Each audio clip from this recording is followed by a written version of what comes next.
The fluorescent light above the bathroom mirror flickered and buzzed like a dying insect. Megan Lawson leaned close to the glass, tilting her chin to the left, studying the damage. The bruise ran from just below her cheekbone to the corner of her jaw, a sprawling canvas of purple and sickly yellow that no amount of drugstore concealer could fully hide. She pressed the pad of her thumb against the swollen edge and winced, a sharp hiss escaping through her teeth. The pain was familiar now. Not welcome, never welcome, but familiar, the way a person learns to live with a broken step on their front porch. You just know to avoid it. She dabbed foundation over the bruise with practiced efficiency, blending the edges until the discoloration faded to something that could pass for a shadow in bad lighting. She had exactly 14 minutes to get to the Starlight Motel for her 6 o'clock shift, and June Hargrove, the motel manager, did not tolerate tardiness any more than she tolerated excuses about personal problems. In Kingman, Arizona, a woman with a 7-year-old daughter and no high school diploma did not have the luxury of calling in sick. Megan pulled her hair into a tight ponytail, the fluorescent light catching the streaks of premature gray threading through her blonde hair. She was 29 years old, but the face staring back at her from the mirror belonged to a woman a decade older. The lines around her mouth were not the kind earned by laughter. They were the deep grooves cut by clenched jaws and bitten tongues by years of swallowing screams so the neighbors would not hear. She turned off the bathroom light and walked down the narrow hallway of the trailer. The carpet was threadbare, stained in places she had stopped trying to identify. The walls were thin enough to hear the highway traffic, a constant low roar that had become the white noise of their existence. At the end of the hallway, the door to Grace's bedroom was cracked open. Megan paused, leaning her shoulder against the doorframe, and looked inside. Grace was asleep, 7 years old, small for her age, with a tangle of blonde hair spread across a pillowcase decorated with cartoon horses. She was curled on her side, her knees pulled up to her chest, one arm wrapped around a stuffed bear that was missing a button eye. Even in sleep, the child's posture was defensive, protective, a tiny body braced against the world. On the nightstand beside her bed sat a ceramic piggy bank, pale pink, with a painted smile that was chipped at the mouth. Megan noticed the coin slot was empty. The bank was light. She had heard Grace shaking it a few days ago, counting the dull clinks of pennies and nickels against the ceramic walls, but had not thought much of it. Megan leaned in and pressed her lips gently against Grace's forehead, careful not to wake her. The child smelled like cheap strawberry shampoo and dust. For a moment, just a brief and precious moment, the world shrank to the size of that small bedroom, and nothing outside those thin walls existed. No badge, no fists, no whiskey-soaked voice in the dark. Then the moment passed and Megan straightened up, pulled on her sneakers, and walked out the front door of Lot 44 at the Suncrest Trailer Park.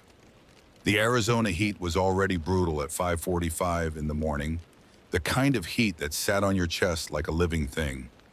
She locked the flimsy aluminum door behind her, knowing the lock would not stop anyone who truly wanted to get in, and walked the quarter-mile to the Starlight Motel along the dirt shoulder of the highway. There had been a time before all of this when Megan Lawson had been a different woman. Not wealthy, not educated, not blessed with any particular advantage, but whole. Her husband, Danny Lawson, had been a pipeline welder who worked 60-hour weeks and came home smelling like acetylene and sweat. He was not a complicated man. He loved his daughter, loved his wife, and loved cold beer on Friday nights while watching reruns of old westerns. He died on a Tuesday morning when a section of pipe shifted on a rigging crane and crushed his chest. Grace was 3 years old. She would never clearly remember her father's face, only the vague warmth of being held by large calloused hands. After Danny's death, Megan had held things together with the fierce, desperate grip of a woman who had no other option. She worked 2 jobs, cleaned motel rooms during the day, and waited tables at a barbecue joint on the highway at night. She kept Grace fed, kept the rent paid on the trailer, kept moving forward with the blind momentum of someone who could not afford to stop.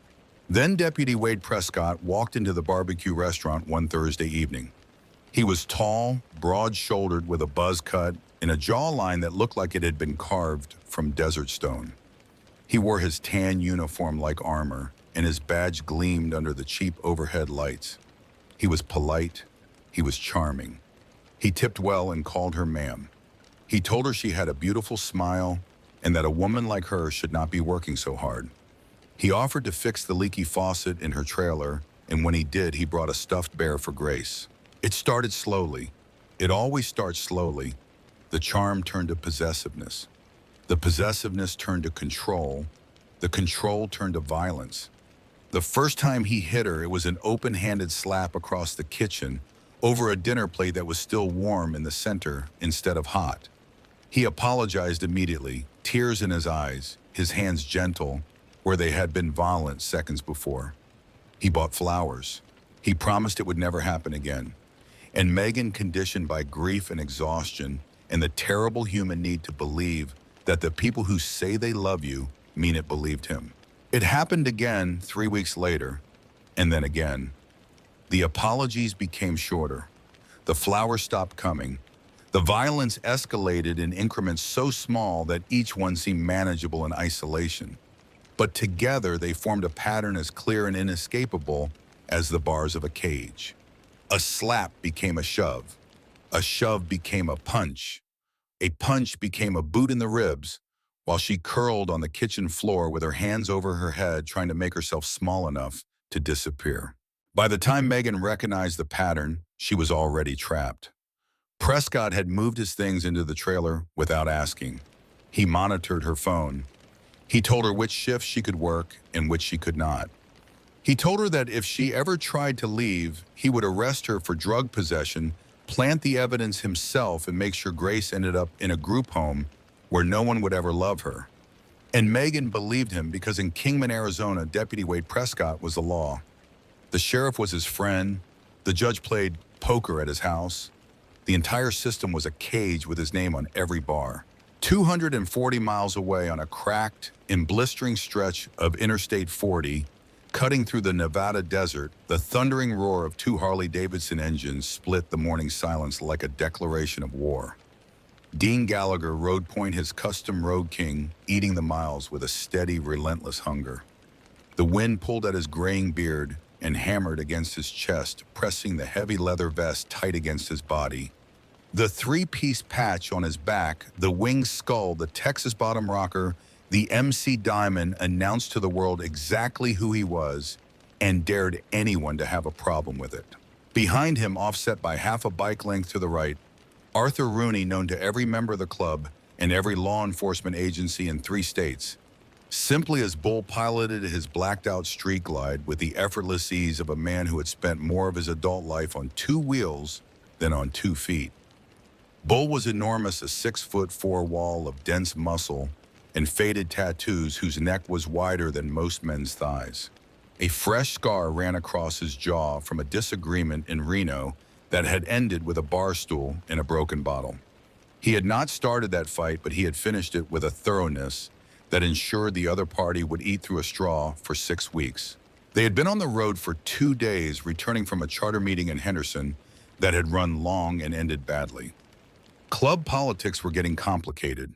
Territory disputes with a rival crew out of Tucson, pressure from the feds, and the constant, exhausting work of keeping 100 men aligned under a single banner. Dean was tired in a way that went beyond physical exhaustion. It was a bone-deep weariness, the kind that settled into the marrow after 2 decades of living on the edge of legality, one wrong decision away from a prison cell or a shallow grave. As the Arizona state line passed beneath their tires, the landscape transformed from the barren moonscape of Nevada into the brutal, sun-hammered expanse of Mojave County. The temperature gauge on Dean's bike read 112 degrees. The air shimmered above the blacktop, turning the distant mountains into wavering ghosts. Dean felt the heat through his leather boots rising from the engine between his legs, cooking him slowly from the ground up. They needed fuel, food, and shade in that order. Kingman appeared on the horizon like a mirage, a scattering of low buildings and gas station signs huddled along the interstate. Dean signaled with a gloved hand, and they took the exit, the sudden drop in speed making the heat even more oppressive without the wind to cut through it. They fueled up at a Chevron station where the attendant watched them through the bulletproof glass with wide, unblinking eyes.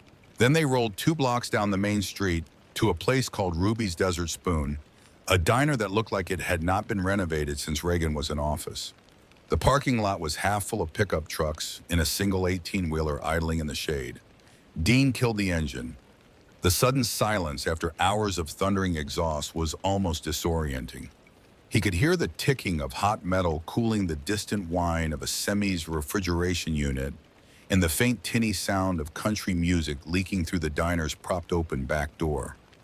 Bull swung his leg over his bike with a grunt, stretching his massive frame, his joints popping like gunfire. They pushed through the glass doors of Ruby's Desert Spoon, and the world inside went still. The low hum of conversation, the clink of silverware, the shuffle of the waitress's sneakers on the linoleum, all of it stopped the moment the two men stepped across the threshold. It was a reaction Dean had experienced 1,000 times. The immediate visceral recognition, the patches, the leather, the sheer physical presence that sucked the air out of a room like a pressure change. A trucker in the corner booth suddenly became intensely interested in his meatloaf. A young couple near the window exchanged a look of barely concealed panic. The waitress, a tired-looking woman in her 50s with a name tag that read, Brenda gripped the coffee pot handle so tightly her knuckles turned white. Dean scanned the room out of habit. Exits, sightlines, threats. He found nothing but civilians. He jerked his chin toward the darkest booth in the back corner, the one farthest from the windows, and they walked to it without waiting to be seated. The leather of their vests creaked as they slid into the cracked vinyl seats. Bull grabbed a laminated menu and began scanning it with the focused intensity of a man who had not eaten in 12 hours. Dean stared out the dusty window at the highway, his mind wandering to a place it went more often than he cared to admit. 2 days ago at a post office in Henderson, he had mailed a child support check to an address in North Dallas. $1,200, the same amount he sent every month like clockwork to an ex-wife named Rachel, who had every right to hate him, and a daughter named Chloe who probably did not remember his face. The check was his penance, his monthly admission of guilt, a financial apology for choosing the road over the nursery. Chloe was 12 now. The last time he had seen her, she was 7, the same age as the years he had missed.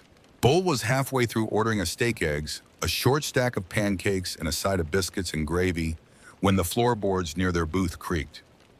Dean turned his head slowly, his body tensing on instinct.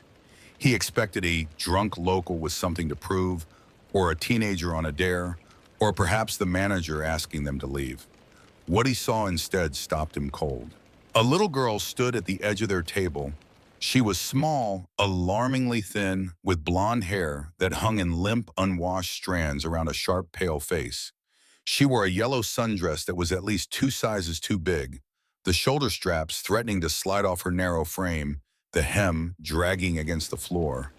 The dress had been washed so many times the original bright yellow had faded to something closer to the color of old parchment. Her sneakers were worn through at the toes and her fingernails were bitten down to the quick. But it was her eyes that hit Dean like a fist to the sternum.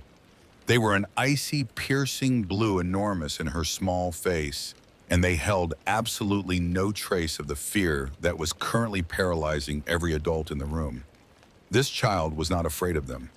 In that moment, Dean Gallagher understood that this little girl had already met something far more terrifying than 2 outlaw bikers. Bull paused mid-order, his massive hand dwarfing the coffee mug he had just lifted to his lips.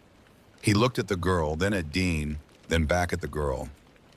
"You lost, sweetheart?" Bull asked, making an effort to soften his voice, though the result still sounded like gravel being poured into a steel drum. The girl did not flinch. She took a single deliberate step closer to the table and reached into the pocket of her oversized dress. Her small fist was clenched tight around something, her knuckles white with the force of her grip.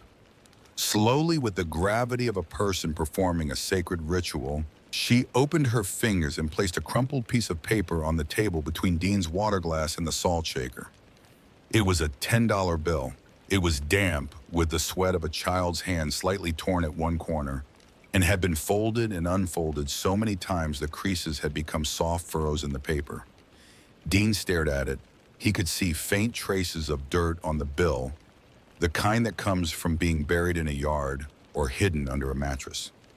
"What's this little bird?" Dean asked, his voice dropping to a register he did not normally use. His forearms rested on the table and he leaned forward slightly, bringing himself closer to her eye level. "It's everything I have," she said. Her voice was barely above a whisper, thin and tremulous, but every word landed with a clarity that cut through the hum of the air conditioner and the distant clatter of the kitchen. "I broke my piggy bank. Took me a long time to save it up from finding cans." Bull set his coffee down gently. The amusement on his face was already giving way to something more cautious, more alert. "That's real kind of you, darling, but we don't need charity. Go on and buy yourself some ice cream." "I don't want ice cream." The girl's gaze shifted from Bull to Dean, and her eyes locked onto his with an intensity that belonged to someone decades older. "I heard the man at the gas station tell his friend that you were outlaws, that you do bad things to people." The silence in the diner was absolute. Brenda, the waitress, stood behind the counter with a dish towel pressed to her chest, barely breathing. The trucker in the corner had abandoned all pretense of eating and was staring openly. Dean did not smile. He looked at the $10 bill, then back at the girl. "People say a lot of things, kid. What's your name?" "Grace." "All right, Grace, I'm Dean. This mountain over here is Bull. Now tell me why you're giving us your life savings." Grace took a breath that shuddered through her entire small body. Her bottom lip trembled, and she bit down on it hard the way a person does when they are physically fighting the act of crying. She won the battle. The tears stayed where they were. "I need you to hurt someone for me. I need you to make the monster go away." The words hung in the stale air of the diner like smoke. Bull slowly placed both of his massive palms flat on the table, the playfulness completely gone from his weathered face. He looked at Dean. Dean looked at the girl. "Where are your parents, Grace?" Dean asked, his voice careful, measured. "My dad is in heaven. My mom works at the motel down the road, the Starlight." "And who is this monster?" Grace reached up to twist a strand of her blonde hair around her finger. It was a nervous gesture, reflexive, and as she raised her arm, the oversized sleeve of the yellow sundress slid down past her elbow. Dean's breath caught in his chest and held there, trapped behind a sudden wall of cold fury. Around the child's thin wrist, clearly visible against her pale skin, were dark bruises. They were not the random marks of a clumsy child who had fallen off a bike or bumped into a doorframe. They were finger-shaped, 4 parallel lines of deep purple pressed into the flesh by the grip of an adult hand, with a matching thumbprint bruise on the inside of the wrist. Someone had grabbed this child hard enough to leave the full imprint of their hand on her body. Bull saw them at the same moment.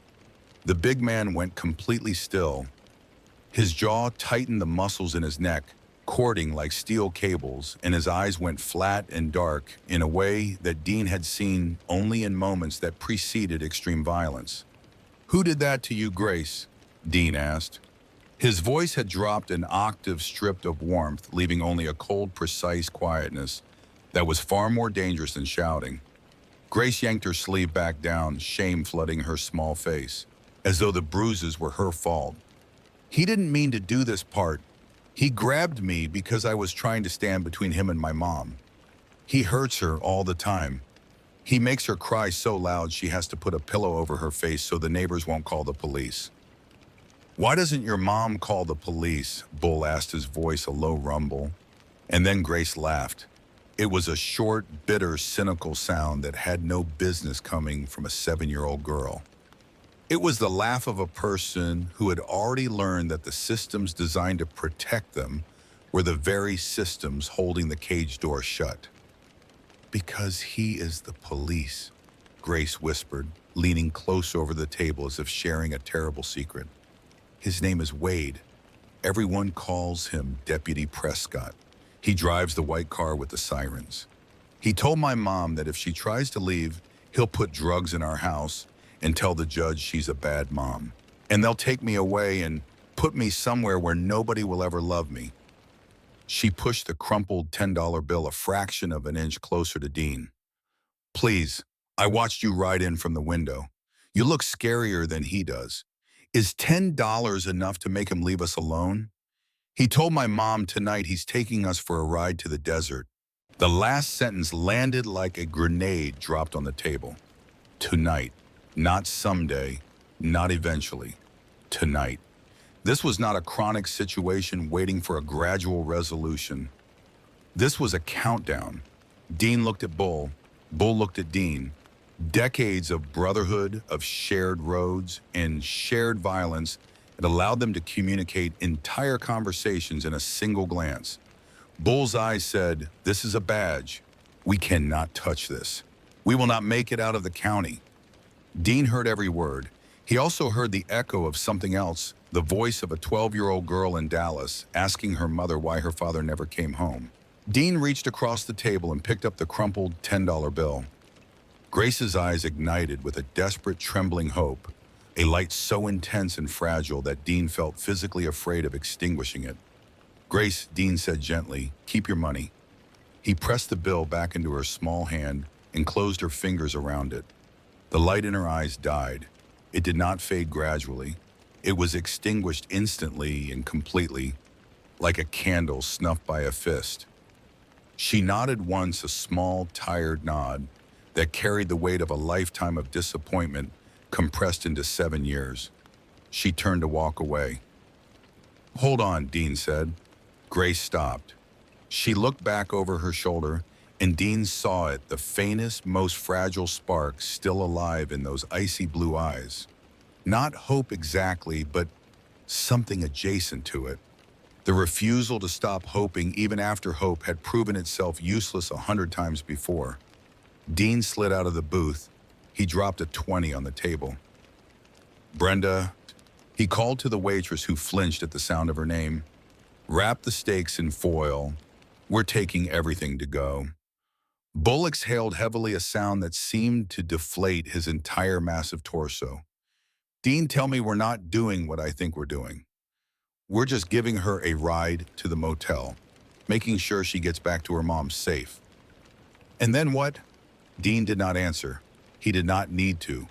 The rigid set of his jaw, the cold light in his eyes, the way his hand had instinctively moved to the heavy Bowie knife sheathed at his hip, all of it told Bull exactly what was going to happen. "Go out the side door, Grace," Dean instructed, keeping his voice low. "Wait by the dumpsters in the alley. Don't let anyone see you walking out front with us." The girl slipped her away like a ghost, moving through the diner with the practiced stealth of a child who had learned to make herself invisible. Bull stood, his massive frame rising from the booth like a small earthquake. He took the foil-wrapped food from Brenda's trembling hands. "You realize what we're walking into," Bull muttered as they moved toward the front door. "A dirty cop in a small town." "That's not a fight, Dean. That's a trap." "We're already in the club, brother," Dean replied, pushing the glass door open into the blinding Arizona sun. "We've been in the trap our whole lives. At least this time it's for a reason." The ride to Suncrest Trailer Park took less than 5 minutes. The transition from the highway to the trailer park was like crossing a border between the visible world and the forgotten one. The park sat in a shallow depression off the main road, hidden from the eyes of passing tourists behind a row of dead skeletal Joshua trees. It was a graveyard of rusted metal, sun-warped plastic, and dirt so dry it looked like the surface of another planet. Broken toys lay scattered in yards that had never known grass. Satellite dishes tilted at drunken angles on rooftops. The air smelled of hot metal and propane and something faintly chemical that Dean did not want to identify. They coasted in with their engines throttled low, but there was no disguising the deep barrel-chested rumble of 2 straight-piped Harleys. Curtains twitched in trailer windows. A dog barked somewhere and was quickly silenced. Dean could feel the eyes on them, dozens of them watching from behind thin walls and dirty glass, measuring the threat. In a place like this, strangers always meant trouble. They parked behind a rusted-out Ford Bronco near Lot 44. The trailer was a single-wide, maybe 40 feet long, streaked with rust and desert grime. The skirting along the bottom was kicked in along one side, exposing the dark crawl space beneath. A front window had been broken and patched with silver duct tape that had bubbled and peeled in the heat. A battered Honda Civic sat in the dirt patch that served as a driveway. Grace appeared from the scrub brush at the edge of the lot, having run the back way through the weeds and drainage ditches. She was breathing hard, her yellow dress streaked with dust. "My mom's car is here," she whispered, pointing at the Honda. "She got off work early." Her eyes scanned the lot with the quick, practiced vigilance of a combat veteran. "His car isn't here. Not yet." Dean nodded. "All right, let's go talk to your mom." He walked toward the trailer's front door and stopped. The metal door frame was splintered, the cheap aluminum door hanging slightly ajar on bent hinges. The damage was fresh. Splinters of fake wood paneling littered the cinder block step. Someone had kicked this door in recently within the last hour. Dean threw out his arms, stopping Grace and Bull in their tracks. His right hand moved to the Bowie knife at his hip. He pressed 2 fingers to his lips, signaling silence, and gently pushed the door open with the toe of his boot. It swung inward with a painful screech of twisted metal. The smell hit him first. Stale cigarettes, cheap lavender air freshener, the copper tang of blood, and beneath all of it, the sour reek of fear. The living room of the trailer was destroyed. A particle board coffee table lay overturned, its surface cracked. Shattered glass from a broken drinking glass glittered on the worn carpet. The television, a small flat screen that had probably been the most expensive thing in the home, was face down on the floor, its screen shattered. And in the corner of the tiny kitchen, pressed into the narrow gap between the refrigerator and the laminate cabinets, sat Megan Lawson. She was holding a bloody dish towel against her forehead. Her lower lip was split, and the left side of her face was swollen and discolored, the eye nearly shut. She was shaking a fine, constant tremor that ran through her entire body like an electrical current. When 2 massive leather-clad men stepped through the shattered doorway of her home, she did not scream. She did not scramble for a weapon or cry for help.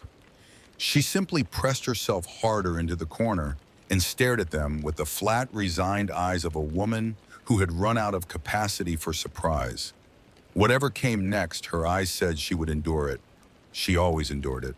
"Mom!" Grace pushed past Bull's legs and ran into the kitchen, throwing her small arms around her mother's neck. Megan flinched at the contact, a reflexive response that broke Dean's heart, and then her arms wrapped around her daughter with a fierce, trembling desperation. "Grace, baby, what are you doing? Who are these men? Where did you go?" Megan's voice was raw, torn a whisper, fighting to become a cry. Dean stepped forward slowly, keeping his hands visible, palms up. "Ma'am, my name is Dean. This is Bull. Your daughter came to find us at the diner. She offered us $10 to deal with a problem." Megan closed her eyes and tears tracked through the drying blood on her cheek. "Oh, Grace, no, baby, you shouldn't have done that. You don't know what you've brought down on us." She looked up at Dean, and the panic in her eyes was genuine, primal. The fear of a woman who knew exactly how the next few hours were going to unfold. "You need to leave. Right now. If he comes back and finds you here, you don't know what he is. He runs this town. He'll kill you both, and then he'll finish what he started with me." "Deputy Wade Prescott," Dean said. It was not a question. Megan nodded, a short, frantic movement. "He did this to you today." Dean continued, his eyes cataloging the damage. The split lip was recent. The forehead gash was still bleeding. The swelling around her eye was fresh, maybe an hour old. "And your daughter says he's planning to take you both for a ride tonight, to the desert." Megan's face crumbled. The last wall of composure she had been holding together dissolved, and she let out a sound that was not quite a cry and not quite a scream, a broken animal sound of helplessness. And he said he was going to the station to get his backup piece. He said when he comes back, we're going for a drive and we're going to settle things once and for all. I know what that means. Everyone in this town knows what that means. Bull shifted his weight in the doorway, his massive frame blotting out the sunlight. His face was a granite mask, but Dean could see the big man's hands opening and closing at his sides, the tendons in his forearms tight as bowstrings. He's not just a cop, Megan continued, the words pouring out now with the frantic urgency of a person who had been silent too long. He handles the money. The drugs come up through the desert from a man named Salinas, and Wade holds the cash until it gets laundered through the auto body shops and the used car lots. The sheriff knows. Sheriff Buford takes a cut. Half the county is in on it. Wade keeps a ledger, a notebook with everything in it, every name, every date, every dollar. He keeps it here in this trailer because nobody would ever think to search the home of the woman he beats. Dean absorbed this information with the cold, calculating efficiency of a man who had spent decades navigating criminal ecosystems. The picture was worse than he had expected. This was not a simple domestic abuse case. It was a cartel operation running through a corrupt county government. And the woman sitting in the blood on this kitchen floor was both the hostage and the hiding place. He keeps something else too, Megan whispered, glancing at Grace, who had buried her face in her mother's chest. He has a camera hidden in the smoke detector in the living room. He records everything that happens here, every meeting, every time someone picks up or drops off money. He told me it's his insurance. If anyone ever tries to cross him, he has video of them taking cartel money. Dean looked at Bull. Bull looked at the smoke detector on the ceiling, a white plastic disc that looked identical to every other smoke detector in every other cheap trailer in America, except this one had a pinhole lens barely visible at its edge. Where does he keep the recordings? Dean asked. A hard drive, under the bed in a metal box bolted to the frame. He thinks I don't know, but I hear him checking it at night when he thinks I'm asleep. Before Dean could respond, a sound cut through the stifling air of the trailer, the crunch of heavy tires on loose gravel, then the sharp chirp of a police siren. A single aggressive burst meant not as a warning to traffic, but as an announcement of authority, of ownership. Bull turned to the cracked front window. Through the dirty glass and the silver duct tape, red and blue strobe lights painted the interior of the trailer in frantic, violent color. A white Ford Explorer with the Kingman County Sheriff's star emblazoned on the door had skidded to a stop directly behind their motorcycles, blocking them in. The engine idled, heavy and predatory. The light bar cycled through its colors with a mechanical indifference that felt like a countdown. "He's here," Megan breathed, pulling Grace against her body so tightly the child whimpered. "Oh God, he's here. He's early. He wasn't supposed to be back for another hour." Dean watched through the window as the driver's door of the Explorer swung open. A tall man stepped out, broad through the shoulders, wearing a crisp tan uniform, darkened with sweat at the collar and under the arms. Deputy Wade Prescott. He was flushed, the high color of a man running on whiskey and adrenaline. He stood beside his vehicle for a moment, surveying the two Harley Davidsons with a mixture of confusion and predatory interest, the way a dog examines an unfamiliar animal that has wandered into its yard. Then his right hand drifted to the holster on his hip, and his fingers unsnapped the retention strap. "Looks like the monster came home early," Dean said quietly. He unfastened the leather strap over his Bowie knife and turned to Megan. "Stay in the kitchen. Keep Grace down. Don't come out until I tell you." "He'll kill you," Megan said, her voice flat with certainty. "He's killed before. Everyone knows it. Nobody can prove it." "He hasn't killed anyone like us," Bull said from the doorway. And there was no bravado in his voice, only a simple statement of mechanical fact, like a man observing that water is wet. Dean stepped out of the trailer, down the single cinder block step into the dirt yard. The sun hit him like a physical assault, the heat rising from the ground in visible waves. Bull followed his boots, landing heavy in the dust. They stood shoulder to shoulder, two men in scarred leather, facing a man in a pressed uniform with a gun on his hip, and the arrogance of unchecked authority etched into every line of his face. Prescott stopped 10 feet away.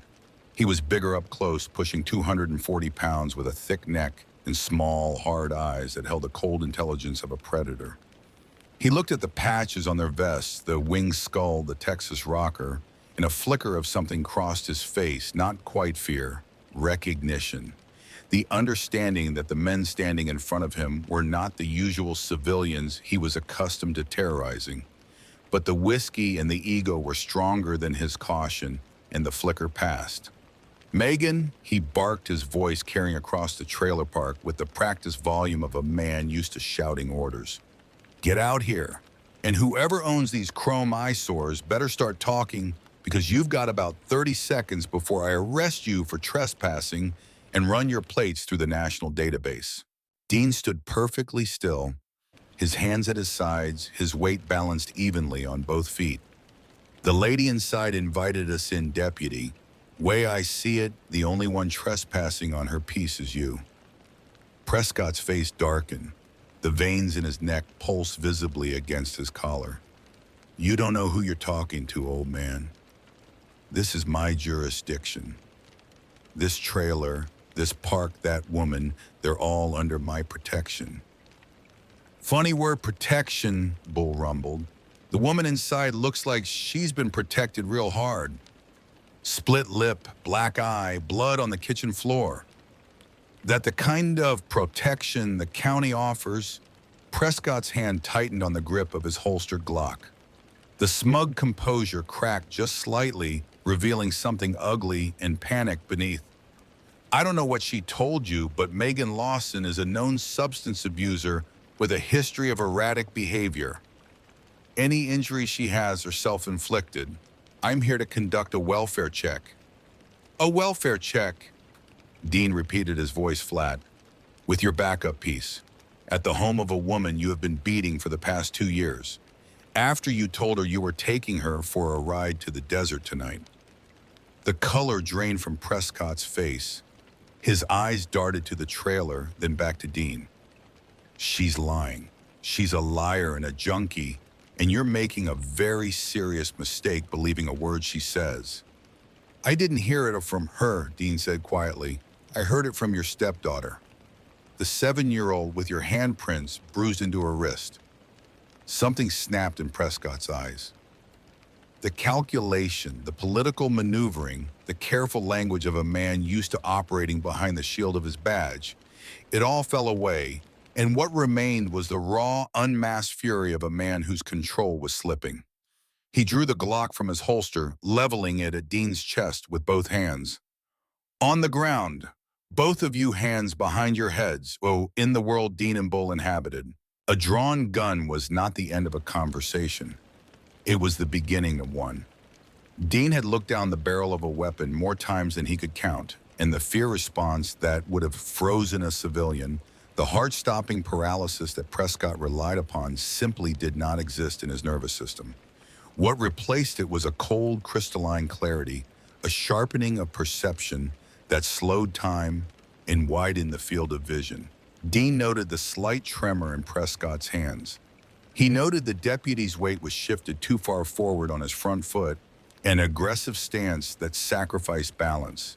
He noted the distance between them, roughly 8 feet close enough. Bull moved first, not toward the gun, to the side. His massive hand closed around the rusted metal lid of a trash can sitting near the trailer skirting, and he hurled it horizontally with a speed and force that defied his enormous frame. The heavy disc of corroded metal spun through the air and struck Prescott's extended left arm with a sickening crack. The deputy screamed his stance, collapsing his first shot, punching wide and shattering the driver's side mirror of his own cruiser with a sound like a gunshot inside a cathedral. Dean closed the distance in 2 strides. He drove his boot to the outside of Prescott's knee with every pound of force he could generate, and the joint buckled sideways with a wet structural pop that echoed across the silent trailer park. Prescott went down, his scream cutting off into a choked gurgle as Dean seized his right wrist, twisted it violently outward until the tendons screamed, and stripped the Glock from his grip. The weapon tumbled into the dust. Bull's boot came down on it instantly, burying it in the dirt. Dean drove his elbow into the soft tissue beneath Prescott's jaw, not hard enough to kill, but hard enough to stun, to scramble the synapses and turn the world into a ringing, tilting blur. Prescott hit the ground face first, his hands clawing weakly at the baked earth, his shattered knee bent at an angle that made even Bull wince. Dean knelt beside him, pressing his forearm against the back of the deputy's neck, pinning his face in the dirt. "You talk a lot about jurisdiction, Wade," Dean whispered, his mouth close to the deputy's ear. "But out here in the dust, the only law that matters is who gets up and who stays down." Bull reached down, grabbed Prescott by the back of his duty belt, and lifted the 240-pound man off the ground like a child picking up a rag doll. He carried the groaning, half-conscious deputy up the cinder block step and through the shattered door of the trailer. He dropped him onto the stained floral sofa in the center of the living room, where Prescott lay gasping, clutching his destroyed knee, the tan uniform darkened with dirt and sweat, and the first bloom of blood seeping through the fabric. The swagger was gone. The badge was just a piece of metal pinned to a man who was crying. Megan and Grace were still in the kitchen. Grace peered around her mother's hip, her blue eyes enormous, fixed on the broken man on the sofa. "He fell down," Grace whispered, and there was wonder in her voice, the disbelief of a child witnessing something she had been told was impossible. "Mom, the monster fell down." Dean picked up a broken chair leg from the debris on the floor and pulled a bar stool up to the sofa, sitting directly in front of the whimpering deputy. Bull positioned himself at the door, arm crossed a human barricade. The trailer was silent except for Prescott's ragged, shallow breathing and the steady tick of a cheap clock on the wall. "All right, Wade," Dean said, tapping the wooden chair leg gently against his open palm. "Let's talk about the $10 I was paid to make you disappear. And let's talk about the bag you've got hidden in the air duct. And let's talk about the little camera in the smoke detector." The last vestige of color drained from Prescott's face. His eyes went wide, showing white all around the iris, the expression of a man who has just realized the ground beneath his feet is not ground at all, but the thin crust over an abyss. "How?" Prescott croaked. "How do you know about that? The woman you've been terrorizing for 2 years is a lot smarter than you gave her credit for," Dean replied. "Bull, the vent." Bull walked to the loose air conditioning vent near the hallway, kicked the flimsy grate aside, and reached down into the ductwork. His arm disappeared up to the elbow. When he withdrew it, he was holding a heavy black waterproof duffel bag. He tossed it onto the broken coffee table, where it landed with a dense, significant thud. Dean unzipped the bag. Inside, arranged with meticulous care, were neat stacks of $100 bills, shrink-wrapped in plastic. Beneath the cash were 3 taped bricks of white powder, each stamped with a small scorpion symbol. And nestled beside the drugs in a Ziploc bag to protect it from moisture was a black moleskin notebook. Dean opened the notebook and paged through it. Dates, dollar amounts, badge numbers, drop locations, names. It was a complete operational ledger for a narcotics distribution network running through Kingman County. Sheriff Harold Buford's name appeared on nearly every page. Dean closed the notebook and looked at Prescott. "You're not just a cop who hits women, Wade. You're the bookkeeper for a cartel pipeline. And you've been stupid enough to keep the evidence in the home of the woman you abuse. You don't understand," Prescott whimpered, tears and snot running freely down his face. "That money belongs to Salinas. If it goes missing, he'll skin me alive. He'll come for Megan. He'll come for the kid." "Salinas is not your problem right now," Dean said, standing up. "I am." Dean looked at Megan, who was standing in the kitchen doorway, one hand on Grace's shoulder, watching the scene with an expression Dean could not quite read. It was not gratitude. Not yet. It was something more complex, the slow, terrified dawn of a possibility she had stopped believing in. The possibility that the cage door might actually open. "The hard drive," Dean said to her. "Under the bed. Can you get it?" Megan hesitated for exactly 1 second. Then she squeezed Grace's shoulder, walked down the narrow hallway to the bedroom, and knelt beside the sagging mattress. Dean heard the scrape of metal, the click of a latch. She returned carrying a small, gray metal box, the kind sold at office supply stores for fireproof document storage. She set it on the kitchen counter and opened the lid. Inside was a portable hard drive, black about the size of a paperback novel. Megan held it up. "Everything is on here," she said, and her voice had changed. The trembling was still there, but beneath it, like bedrock, beneath sand, was something harder. Something that had been buried for a very long time. Every meeting, every pickup, every time the sheriff walked through that door and counted money at my kitchen table while my daughter was sleeping 10 feet away. Dean took the hard drive and placed it in the duffel bag alongside the ledger. He zipped the bag closed and slung it over his shoulder. Then he walked out to Prescott's cruiser, reached through the broken window, and picked up the radio microphone. He keyed the transmitter. "Dispatch, this is a concerned citizen at Lot 44 Suncrest Trailer Park. You might want to tell Sheriff Buford to get down here in a hurry. His boy Prescott just had a real bad evening and his retirement fund is sitting on the coffee table. The sheriff has 10 minutes before I start making phone calls to people who are a lot less friendly than me." He tossed the microphone back onto the seat and walked back inside. He set the duffel bag on the counter and looked at Megan. "Now we wait," he said, "and when the sheriff gets here, you let me do the talking. After that, you and Grace are going to pack a bag and you're going to leave this place. Tonight. Whatever happens with the law, with the cartel, with the sheriff, none of it touches you. Understand?" Megan looked at him, and for the first time the fear in her eyes shared space with something else. A small, fierce flame that had been starved of oxygen for years finally catching a breath of air. "I understand," she said. Grace tugged at her mother's hand. "Mom," she said, her voice small but it's steady, "I told you they were scarier than the monster." The clock on the wall ticked 9 minutes. The trailer sat in silence, the heat pressing down like a judgment. Outside, the Arizona sun continued its merciless descent toward the western mountains, painting the sky in shades of blood and amber. And somewhere on the highway, growing closer with every second, the sound of tires on gravel announced the arrival of a sheriff who was about to discover that the comfortable world he had built on corruption and cruelty was already burning to the ground. Sheriff Harold Buford arrived in exactly 9 minutes. His black unmarked Chevy Tahoe tore into the trailer park at a speed that sent gravel spraying against the sides of neighboring trailers, and he brought 2 deputies with him, both young, both armed, both visibly confused about why they had been pulled from their evening patrol to respond to a vague dispatch call about a disturbance at Suncrest. Buford stepped out of the Tahoe, and Dean studied him through the cracked window.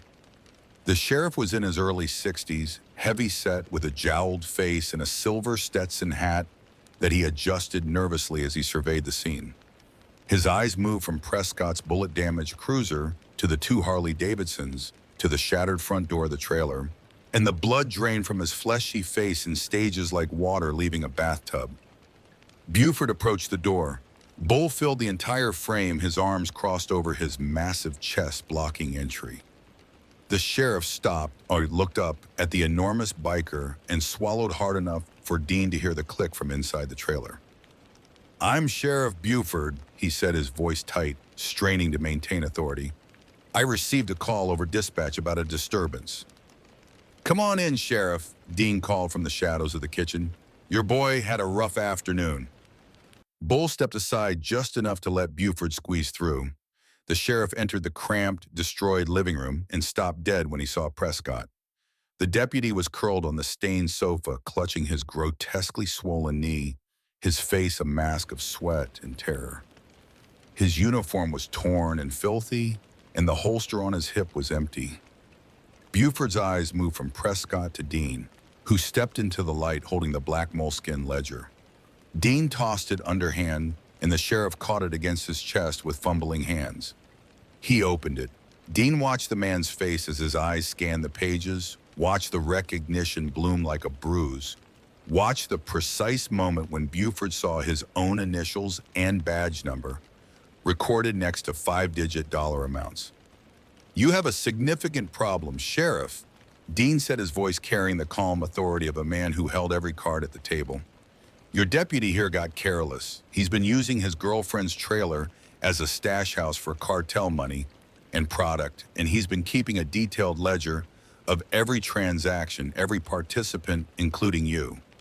Your name is on page 4, page 11, page 19, and about a dozen more." Buford looked at the ledger, then at the black duffel bag sitting on the counter, then at Prescott. The sheriff's mind was visibly churning behind his small, calculating eyes, running the numbers, measuring the escape routes, weighing the cost of every possible decision. "What do you want?" Buford asked, his voice barely above a whisper. "Arrest him," Dean said, pointing at Prescott. "Right now, in front of your deputies. Assault, battery, domestic violence, whatever charges stick.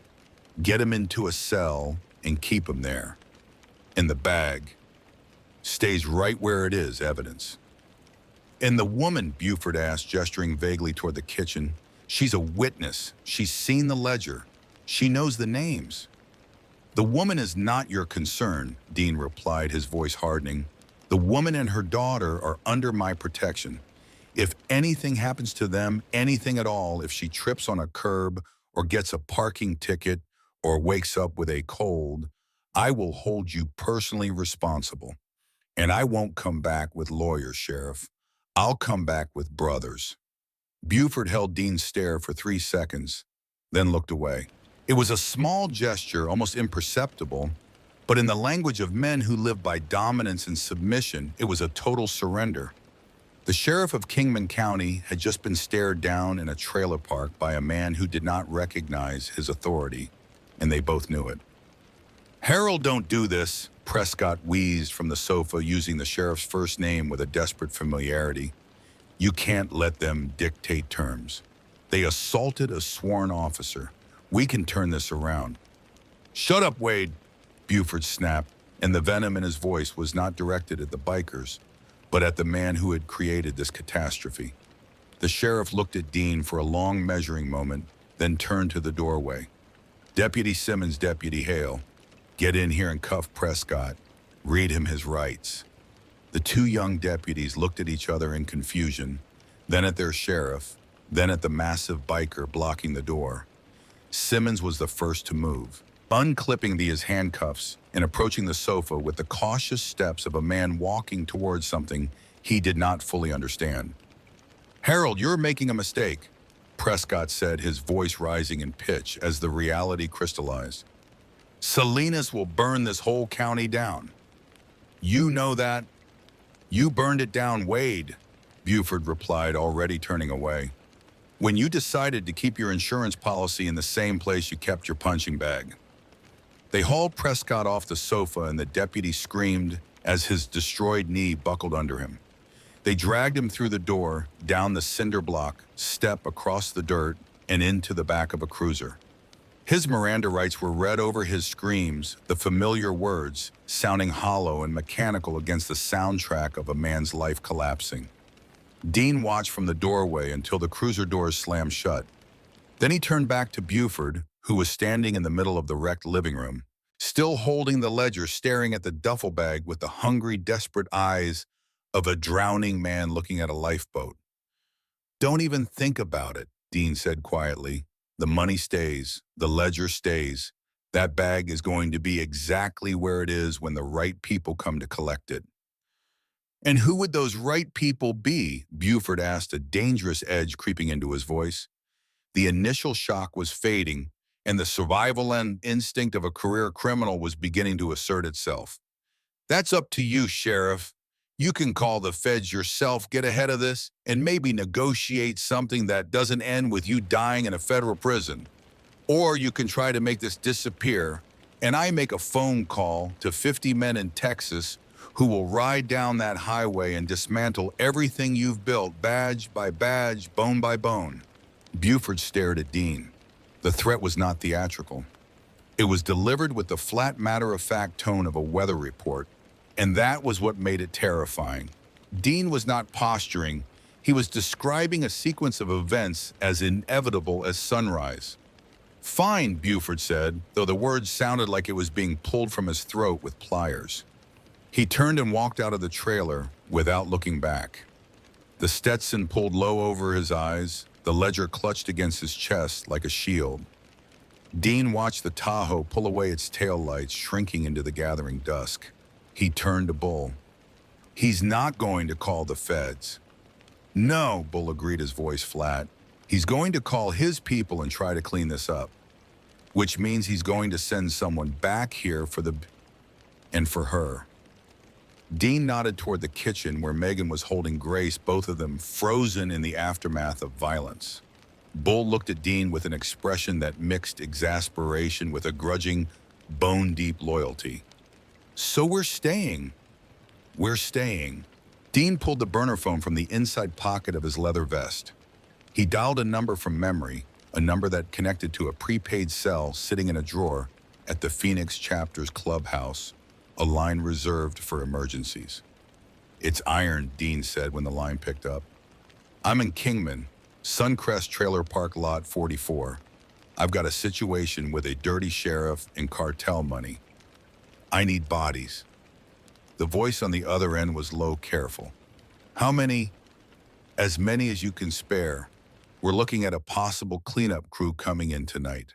Local law enforcement is compromised.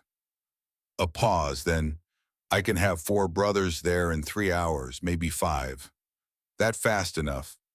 It'll have to be. Dean hung up and turned to Megan. You need to pack. Whatever you can carry in 20 minutes. Just the essentials. Clothes for you and Grace, documents, anything irreplaceable. We're moving you out of this trailer tonight. But first, we need to make sure no one else comes through that door. Megan stood in the kitchen doorway. Grace pressed against her side, and for a moment she did not move. She was looking at Dean with an expression that Dean recognized because he had seen it before in the faces of people who had been in captivity so long they no longer trusted open doors. Freedom, when it comes suddenly, can feel more dangerous than the KAT. Why are you doing this? Megan had asked, her voice barely audible. You don't know us. You're risking everything for people you met an hour ago. Dean looked at Grace, the little girl in the faded yellow dress, clutching her stuffed bear, watching him with those enormous blue eyes that had somehow found the courage to walk up to 2 strangers and ask for the impossible. Because she asked, Dean said simply, and because the last time a little girl needed me, I wasn't there. Megan held his gaze for a moment, something shifting behind her bruised, exhausted eyes. Then she nodded, took Grace by the hand, and disappeared down the narrow hallway to the bedroom.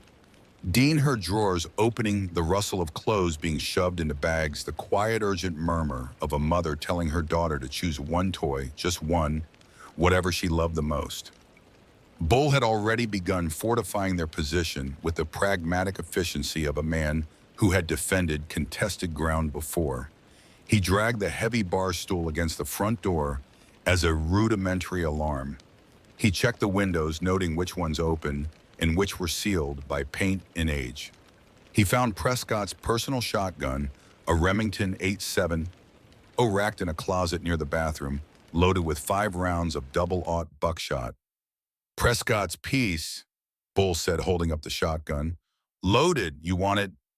Give it to her, Dean said, nodding toward the hallway. Bull raised an eyebrow. The woman, she's lived with a violent man for 2 years. She knows how to handle a gun. She just never had one pointed in the right direction. When Megan returned to the living room carrying a battered suitcase and a backpack stuffed with Grace's clothes, Dean gestured to the shotgun resting on the kitchen counter. Do you know how to use that? Megan looked at the weapon and something flickered across her face. Not fear, not hesitation, recognition. My husband taught me to shoot before he died. Danny said every woman living alone should know how to defend her home. Then it's yours tonight. If anyone comes through a door or a window that isn't me or Bull, you put them down. Don't aim for the legs. Don't fire a warning shot. Center mass. Can you do that? Megan picked up the shotgun. She checked the chamber, checked the safety, and seated the stock against her shoulder with a familiarity that surprised even Bull. Her hands were still shaking, But her grip was correct, and her eyes, when she raised them to meet Dean's, held a new quality. Something forged in the fire of the last hour hammered into shape by the sight of her abuser crying on her living room floor. "Yes," she said, "I can do that." Dean nodded. "Good. Grace, come here." The little girl approached cautiously, still clutching her one-eyed bear. Dean knelt down to her level the way he had at the diner, the way he had not done with his own daughter in 5 years. "Listen to me, little bird. Things might get noisy tonight. If anything happens, you go straight to the bedroom closet, you close the door, you put your bear over your ears, and you don't come out until your mom or I come to get you. Can you do that for me?" Grace nodded solemnly. Then she reached into the pocket of her yellow dress and pulled out the crumpled $10 bill. She held it out to Dean. "You didn't take your money yet," she said, "for the job. Despite everything. Despite the destroyed trailer and the blood on the floor and the corrupt sheriff circling like a vulture and the cartel money sitting on the counter like a ticking bomb." Dean felt the corner of his mouth twitch into something that was almost a smile. "Tell you what," he said, gently pushing her hand back. "You hold on to that for me. I'll collect when the job is really done." While they waited, Dean sat at the kitchen table and examined the ledger more carefully. The handwriting was precise, almost obsessive, each entry recorded in Prescott's neat block letters. It told the story of a network that had been operating for at least 3 years. Money came up from Sonora through a series of couriers, was held briefly in Kingman, then dispersed through a web of legitimate businesses, auto body shops, used car lots, a laundromat on the east side of town. The amounts were staggering. Over the past 12 months alone, the ledger documented nearly $2 million in transactions. Buford's cut was consistent, 8%, deposited in a personal account at a bank in Flagstaff under his wife's maiden name. Dean committed the key details to memory: names, locations, the rhythm of the operation. Not because he planned to use the information himself, but because knowledge was leverage, and leverage was the only currency that kept men like Buford honest. Bull, meanwhile, had found a can of peaches in the kitchen pantry and was eating them with his fingers, the heavy syrup dripping down his wrist. He offered the can to Grace, who took a single peach slice and ate it carefully, sitting cross-legged on the floor beside her mother, the stuffed bear in her lap. "What's the bear's name?" Bull asked, his gravelly voice pitched low, gentle. "Captain," Grace said. "He only has one eye, but he can still see everything." Bull looked at the bear's single button eye and the solemn face of the girl holding it, and something shifted behind his scarred, weathered features. He reached into his vest pocket and pulled out a small metal pin, an enamel American flag that he had been carrying since his second tour in the Persian Gulf a lifetime ago. He leaned down and carefully pinned it to Captain's chest. "There," Bull said. "Now he's a decorated veteran. Nothing scares a veteran." Grace looked at the pin on her bear's chest, then up at Bull, and for the first time since Dean had met her, she smiled. It was small and uncertain, like a flower trying to open in a drought, but it was real.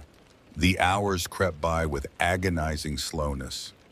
Night fell over the trailer park like a lid being lowered onto a coffin. The desert darkness was absolute, unbroken by street lights or porch lights, the only illumination coming from the pale sliver of moon hanging low over the distant mountains. The temperature dropped from the brutal 112 of the afternoon to a dry, deceptive coolness that felt almost pleasant on the skin, but did nothing to ease the tension inside the trailer.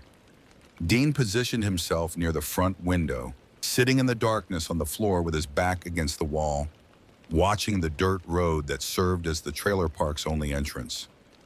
Bull took the rear, covering the back door, and the windows facing the empty desert scrub.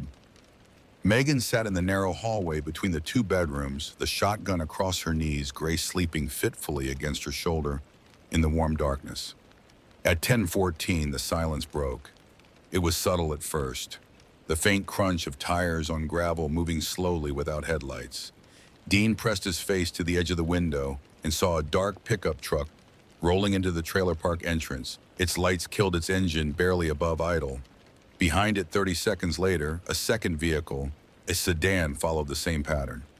Bull, Dean whispered. 2 vehicles, no lights, coming in quiet. Bull materialized at Dean's shoulder, moving with a silence that seemed impossible for a man of his size. He peered through the crack in the curtain and grunted. Not cops, no light bars, no markings. The pickups got aftermarket tints. Buford's cleanup crew, Dean said. He didn't call the feds. He called in a favor. The vehicle stopped approximately 50 yards from Lot 44, parking behind a row of darkened trailers. Dean counted 4 men exiting the vehicles. They moved with purpose, spreading out 2 approaching from the front of the lot and 2 circling around the back. They were not wearing uniforms. They were dressed in dark clothing, and at least 2 of them carried long guns. Dean pulled a Bowie knife from its sheath, the blade catching the faint moonlight. They're flanking us. 2 coming up the front, 2 circling the bow. They think we left. Megan, Bull called softly down the hallway. Company, 2 coming your way from the east. You remember what I told you about the choke point? Megan's voice came back through the darkness, steady and low. The hallway. Anyone coming through the back door has to pass through a 3-foot-wide corridor. I'm 10 feet back with a clear line. That's my girl, Bull said, and he moved to cover the rear window. Dean pressed himself flat against the wall beside the front door, the knife held low against his thigh.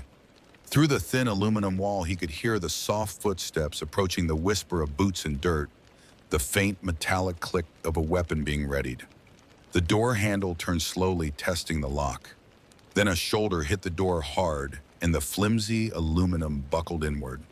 The bar stool scraped across the linoleum with a shrieking sound, and the first man came through the doorway in a crouch, a compact rifle held against his shoulder. Dean did not hesitate. He grabbed the barrel of the rifle and wrenched it upward, driving the muzzle toward the ceiling. The man fired reflexively, the shot punching through the thin roof with a deafening crack that rang through the confined space. Dean slammed his knee into the man's midsection, folding him forward, then brought the heavy pommel of the Bowie knife down on the back of his skull. The man dropped like a sack of concrete. The second man was directly behind, stumbling over his fallen partner, trying to bring a pistol to bear in the narrow doorway. Dean kicked the rifle on the floor into the man's ankles, tangling his feet, and lunged forward. They crashed through the broken door together, tumbling down the cinder block step into the dirt yard. The pistol went off the round, burying itself in the ground inches from Dean's hip. Dean drove the knife into the soft ground beside the man's head, close enough to cut his ear, and pressed his forearm across the man's throat. How many more? Dean growled, his face inches from the man's. The man's eyes were wide, wild with adrenaline and sudden overwhelming fear. At the back of the trailer, the sounds were louder. A window shattered. The heavy crack of the shotgun erupted twice in quick succession, the sound enormous and percussive in the enclosed space. Then silence. Then Megan's voice, raw and trembling, but unmistakably commanding. The next one comes through, I won't aim at the wall. Bull's contribution was characteristically efficient. The back door had burst open and a figure had charged in with a crowbar raised. Bull met him in the hallway with a straight right hand that connected with the man's jaw and produced a sound like a baseball hitting a leather glove. The man went down instantly, his body going rigid and then limp, his eyes rolling back to whites. The fourth man, seeing his partner crumple and hearing the shotgun blast from the front, turned and ran. Bull let him go. One witness fleeing in terror was worth more than 4 unconscious bodies. The entire engagement lasted less than 90 seconds.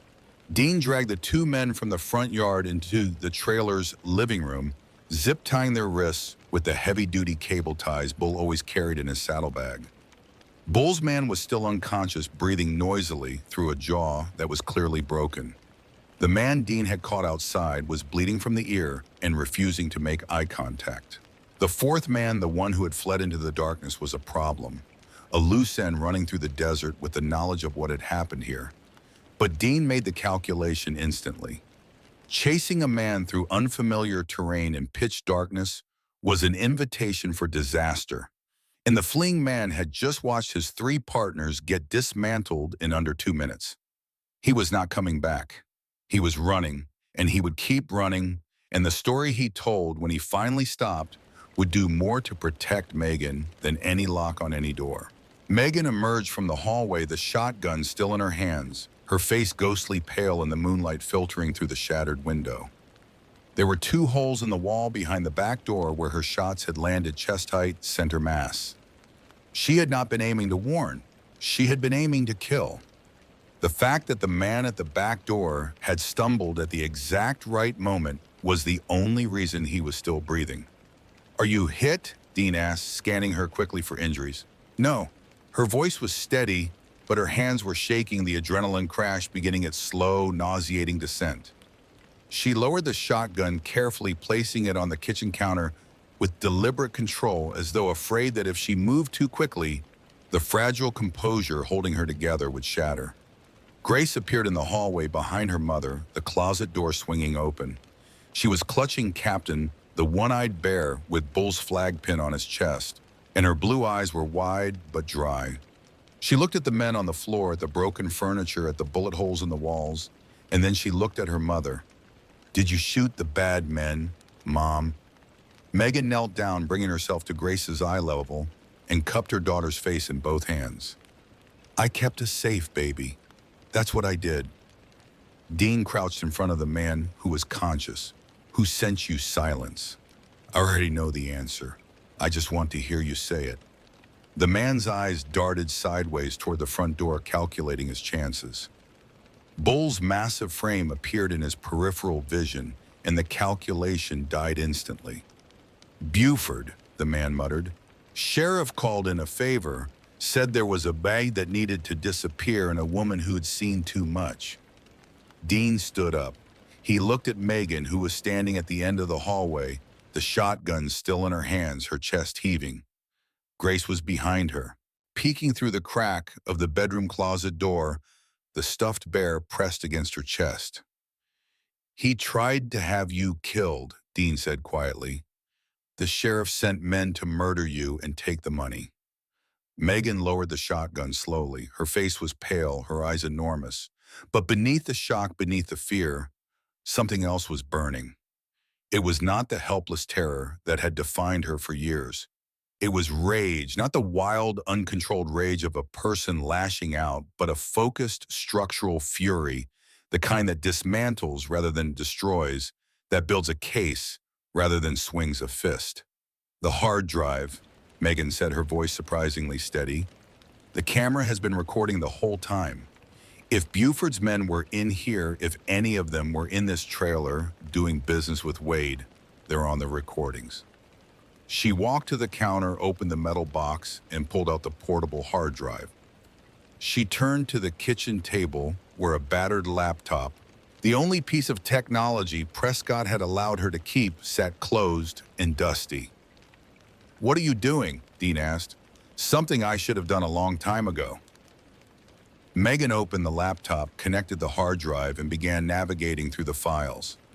The screen cast a pale blue glow across her bruised face as she scrolled through folders organized by date. Hundreds of files sorted by month, each one a chapter in the criminal history of Kingman County. She clicked on one at random, and the grainy fisheye footage from the smoke detector camera filled the screen. It showed the living room of the trailer from above, and in the frame, unmistakably, was Sheriff Buford sitting at the kitchen table counting stacks of cash, while Prescott stood beside him with a calculator. The audio was faint but audible, the two men discussing amounts and percentages with the casual efficiency of accountants at a quarterly review. She clicked another file. This one showed two men Dean did not recognize carrying a heavy duffel bag through the front door, greeted by Prescott. She clicked another and another. Each file was a window into the machine that had been operating in her living room around her daughter, while she sat in the bedroom behind a locked door, pressing a pillow over her ears. "I knew it was happening," Megan said quietly, her eyes on the screen. "I heard the conversations. I smelled the product when they brought it in, but I never looked.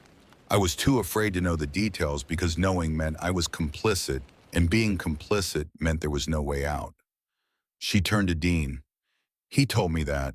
Wade told me that if I ever opened my mouth, I was as guilty as he was. He said the law wouldn't protect me because I lived in the same house where the deals happened. I believed him. He was lying, Dean said. Come on. Victims are not accessories. I know that now. Megan turned back to the laptop. I know a lot of things now that I didn't know 3 hours ago. She opened her email, a free account she had created years ago on a library computer and never told Prescott about, and began uploading files. The internet connection in the trailer was agonizingly slow, a cheap mobile hotspot that Prescott used for personal browsing, but it was enough. I'm sending copies to myself, Megan said, her fingers moving with the purpose that Dean recognized. It was the purpose of a person who has found in the middle of chaos the one thing they can actually control. If anything happens to this hard drive, the files are backed up. Then she picked up Dean's burner phone from the counter. Can I use this? Dean nodded. Megan dialed a number. It rang twice before a clipped professional voice answered. Dean could not hear the words, but he watched Megan's face as she spoke, and he watched the transformation complete itself. The hunched shoulders straightened. The trembling hands went still. The voice that had been a whisper for 2 years found its full volume. My name is Megan Lawson. I need to speak to the FBI field office in Phoenix. I have video evidence of a narcotics distribution ring operating out of the Kingman County Sheriff's Department. I have names, dates, and recordings. I also have 4 men tied up in my living room who were sent by the sheriff to kill me and destroy the evidence. I need federal agents here tonight. She hung up and placed the phone on the counter. The trailer was silent. Bull looked at Dean. Dean looked at Megan. The woman who had been cowering in the kitchen corner 2 hours ago, bleeding and broken, had just made the phone call that would bring down an entire county's power structure. She had not waited for someone to rescue her. She had loaded the gun, fired the shots, backed up the evidence, and called the cavalry herself. How long until they get here? Dean asked. They said 45 minutes from Phoenix. There's a team already mobilized from the Prescott arrest. Dean looked at Bull. Can you hold this position for 45 minutes? I can hold this position for 45 days. Bull replied, settling his massive frame into the doorway like a boulder rolled across a cave mouth. Dean walked to the front window and looked out at the dark trailer park. Somewhere in the distance, a dog barked. The moon had climbed higher, casting long shadows across the dirt lots and rusted trailers. The silence was total, the kind of silence that only exists in the aftermath of violence, a hollow breath between the end of one crisis and the beginning of the next. At 11:22, the sound of helicopters broke the desert silence. 2 of them approaching fast from the south, their searchlights cutting white circles across the dark landscape. Behind the helicopters, a convoy of dark SUVs tore into Kingman from the interstate, their lights flashing their sirens, cutting through the night. The FBI descended on the trailer park with the overwhelming force of an organization that had been handed a gift-wrapped case. Agents in tactical gear swarmed Lot 44, securing the perimeter, photographing the scene, bagging the duffel bag of cash and drugs, with the meticulous care of archaeologists handling ancient artifacts. The 4 men Dean and Bull had subdued were hauled out in handcuffs, each one refusing to speak until they were loaded into separate vehicles and driven in separate directions, a standard technique for breaking solidarity. Special Agent Harrison, the sharp-suited man who had been coordinating the operation from Phoenix, arrived in the last vehicle. He was a lean, precise man in his late 40s with the controlled energy of someone who had been waiting years for a case like this to land on his desk. He walked through the trailer, surveying the wreckage, the blood, the bullet holes, and the empty vent where the duffel bag had been hidden. Then he turned to Megan. Ms. Lawson, you're the one who called. Megan nodded. And you have additional evidence beyond what was recovered here. Megan handed him the portable hard drive. Everything. Video recordings from a hidden camera. Dozens of files going back at least 18 months. Sheriff Buford, Deputy Prescott, and at least 6 other individuals are clearly identifiable. Harrison took the hard drive with both hands handling it as if it were made of glass. He looked at Megan with an expression that combined professional admiration with something more personal, the look of a man who recognized courage when he saw it. We have teams moving on Sheriff Buford right now. He was picked up trying to cross the county line 15 minutes ago with a suitcase and $60,000 in cash from his home safe. He's already asking for a lawyer. And Prescott, Megan asked, in federal holding. He started talking before his booking was complete. He's offering to testify against everyone from Buford to Salinas in exchange for witness protection. I'm testifying, Megan said, and the words came out with the tiresome finality of a door being locked. Not a question, not a negotiation, a declaration. Harrison studied her for a long moment. He had interviewed hundreds of witnesses in his career, men and women who had seen terrible things and wanted nothing more than to forget them. Most witnesses had to be coaxed, reassured, promised safety and anonymity before they would agree to take the stand. This woman standing in the wreckage of her own home with bruises on her face and shotgun residue on her hands was volunteering. Ms. Lawson, I want to be clear about what testifying means. It means depositions, grand jury appearances, cross-examination by defense attorneys who will try to destroy your credibility. It means your name in court documents. It means looking at the men who hurt you across a courtroom. Are you sure? I've been looking at the man who hurt me across a kitchen table for 2 years, Megan said. A courtroom is an improvement. Harrison nodded slowly, a trace of something like respect crossing his professional features.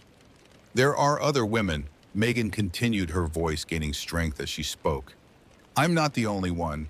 Wade controlled other people in this town the same way he controlled me. Threats, intimidation, the badge. I know at least 3 other women who were too afraid to say anything. If I testify, maybe they will too. Dean, standing in the shadows near the door, heard these words and felt something shift inside him. He had ridden into this trailer park to help a little girl, to neutralize a threat, to solve a problem with the blunt instruments he knew best: muscle and intimidation, and the weight of his club's reputation. But what he was witnessing now was something else entirely. This was not a rescue. This was a rising. We'll arrange relocation, Harrison said, immediate and comprehensive. You won't have to spend another night in this county. As the FBI agents swarmed the trailer, as the helicopters circled overhead, and the sirens painted the desert in red and blue, Dean and Bull stood at the edge of the parking lot, partially obscured by the shadow of the rusted Ford Bronco. They were invisible now, 2 dark figures in leather swallowed by the chaos of a federal operation. Harrison approached them. You two, he said, his voice carefully neutral. I know who you are, I know your patches, and I know what club you ride with. I should be asking you a lot of very uncomfortable questions right now. Dean said nothing. But the anonymous tip that started all of this came from a burner phone that doesn't exist anymore. The woman inside says her injuries were caused exclusively by Deputy Prescott. She says 2 concerned citizens helped her secure the evidence and call for help. Concerned citizens. Harrison let the phrase hang in the air. You weren't here. You were never here. If I see your faces in this county tomorrow, that courtesy expires. Dean reached into his pocket and pulled out a thick fold of bills. He peeled off several and held them out to Harrison. Give these to the woman. For the road. She's going to need it before the government gets its act together. Harrison looked at the money, looked at Dean, and took it. You two should be on the interstate in the next 10 minutes. Already gone, Bull said, and they walked to their bikes. Megan appeared at the door of the trailer as they were strapping their saddlebags. Grace was beside her, wide awake, her eyes catching the red and blue lights. Megan held the battered suitcase in one hand and her daughter's hand in the other. Dean, she called out, and her voice carried across the parking lot, clear and strong and unbroken. He looked back. Thank you, she said. And then, because the words were not enough, because no words could be enough for what had happened in the last 6 hours, she simply held his gaze across the dark, crowded, chaotic trailer park, and Dean saw in her eyes everything she could not say. He saw a woman who had been dismantled by violence and was already in this moment beginning the long and brutal work of rebuilding herself from the foundation up. Dean nodded once.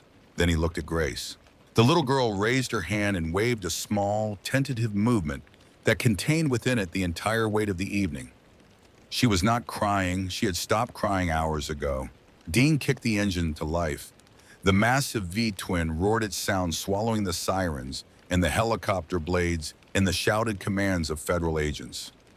Bull fired up beside him, and together they rolled out of the Suncrest trailer park, leaving behind the dust and the blood and the ruins of a corrupt empire that a 7-year-old girl had brought crashing down with a crumpled $10 bill.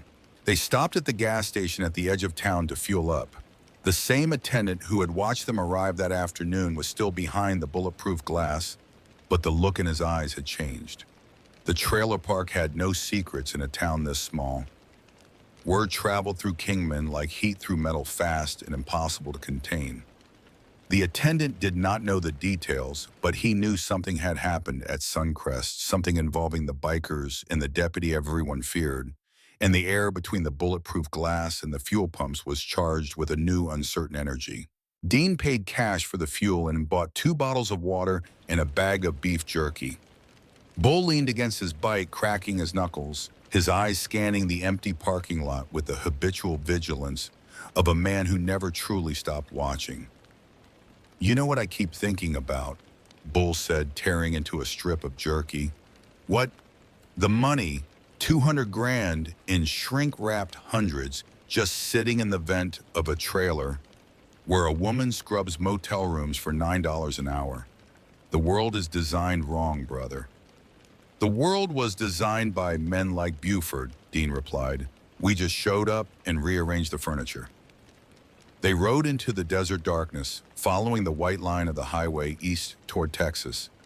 The stars above the Arizona desert were vivid and countless, a canopy of cold light that stretched from horizon to horizon. The air was cool, now rushing past their faces at 70 miles an hour, carrying the scent of sage and creosote, and the distant, fading smell of spent gunpowder. Neither man spoke. There was nothing to say that the road was not already saying for them. The miles scrolled beneath their tires, and with each one the trailer park fell further behind, shrinking in the mirrors until it was nothing but a memory and a red glow on the horizon where the FBI's light still flickered. They rode through the rest of the night and into the dawn. The sun rose behind them, turning the eastern sky from black to indigo to a pale, washed-out blue that spread across the New Mexico landscape like a bruise healing in reverse. They stopped at a truck stop outside Gallup for gas and coffee that tasted like it had been brewed during a previous administration. Bull fell asleep on a bench outside the restrooms, his massive frame folded into a position that looked structurally impossible. Dean sat on the concrete curb beside his bike, watching the 18-wheelers come and go, and thought about the weight of decisions. Every choice he had made in the last 24 hours had been wrong by the standards of the club. They had interfered in a local matter. They had assaulted a law enforcement officer. They had exposed the club to federal scrutiny. They had acted on emotion rather than strategy, on impulse rather than protocol. The leadership in Fort Worth would have questions, and the answers would not satisfy them. But Dean had been in the club for 22 years, and in those 22 years, he had done things that kept him awake at night and things that let him sleep. The things that let him sleep were few, and they were the things he carried forward like stones in his pocket, smooth and heavy and irreplaceable. What had happened in that trailer was going into the pocket. It was going to stay there for the rest of his life. But Dean knew as surely as he knew the sound of his own engine that the events of this day would follow him for the rest of his life. Not as a burden, not as a regret, but as a compass point, a fixed star by which all future decisions would be measured. A little girl had walked up to his table and asked him to be the man he had stopped believing he could be. And for one sweltering, violent, impossibly consequential afternoon, he had said yes. The silence that descended on Kingman in the days following the raid was not peace. It was the stunned, ringing quiet of a town that had just been hit by an earthquake and was still waiting for the aftershocks. News vans from Phoenix and Flagstaff choked the main street. Federal vehicles with tinted windows lined the parking lot of the county precinct.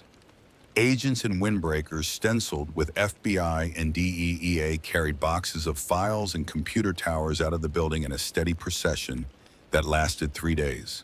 Sheriff Harold Buford was arrested at a gas station 17 miles from the county line, sitting in his personal truck with a suitcase, $60,000 in cash, and a passport he had never told his wife about.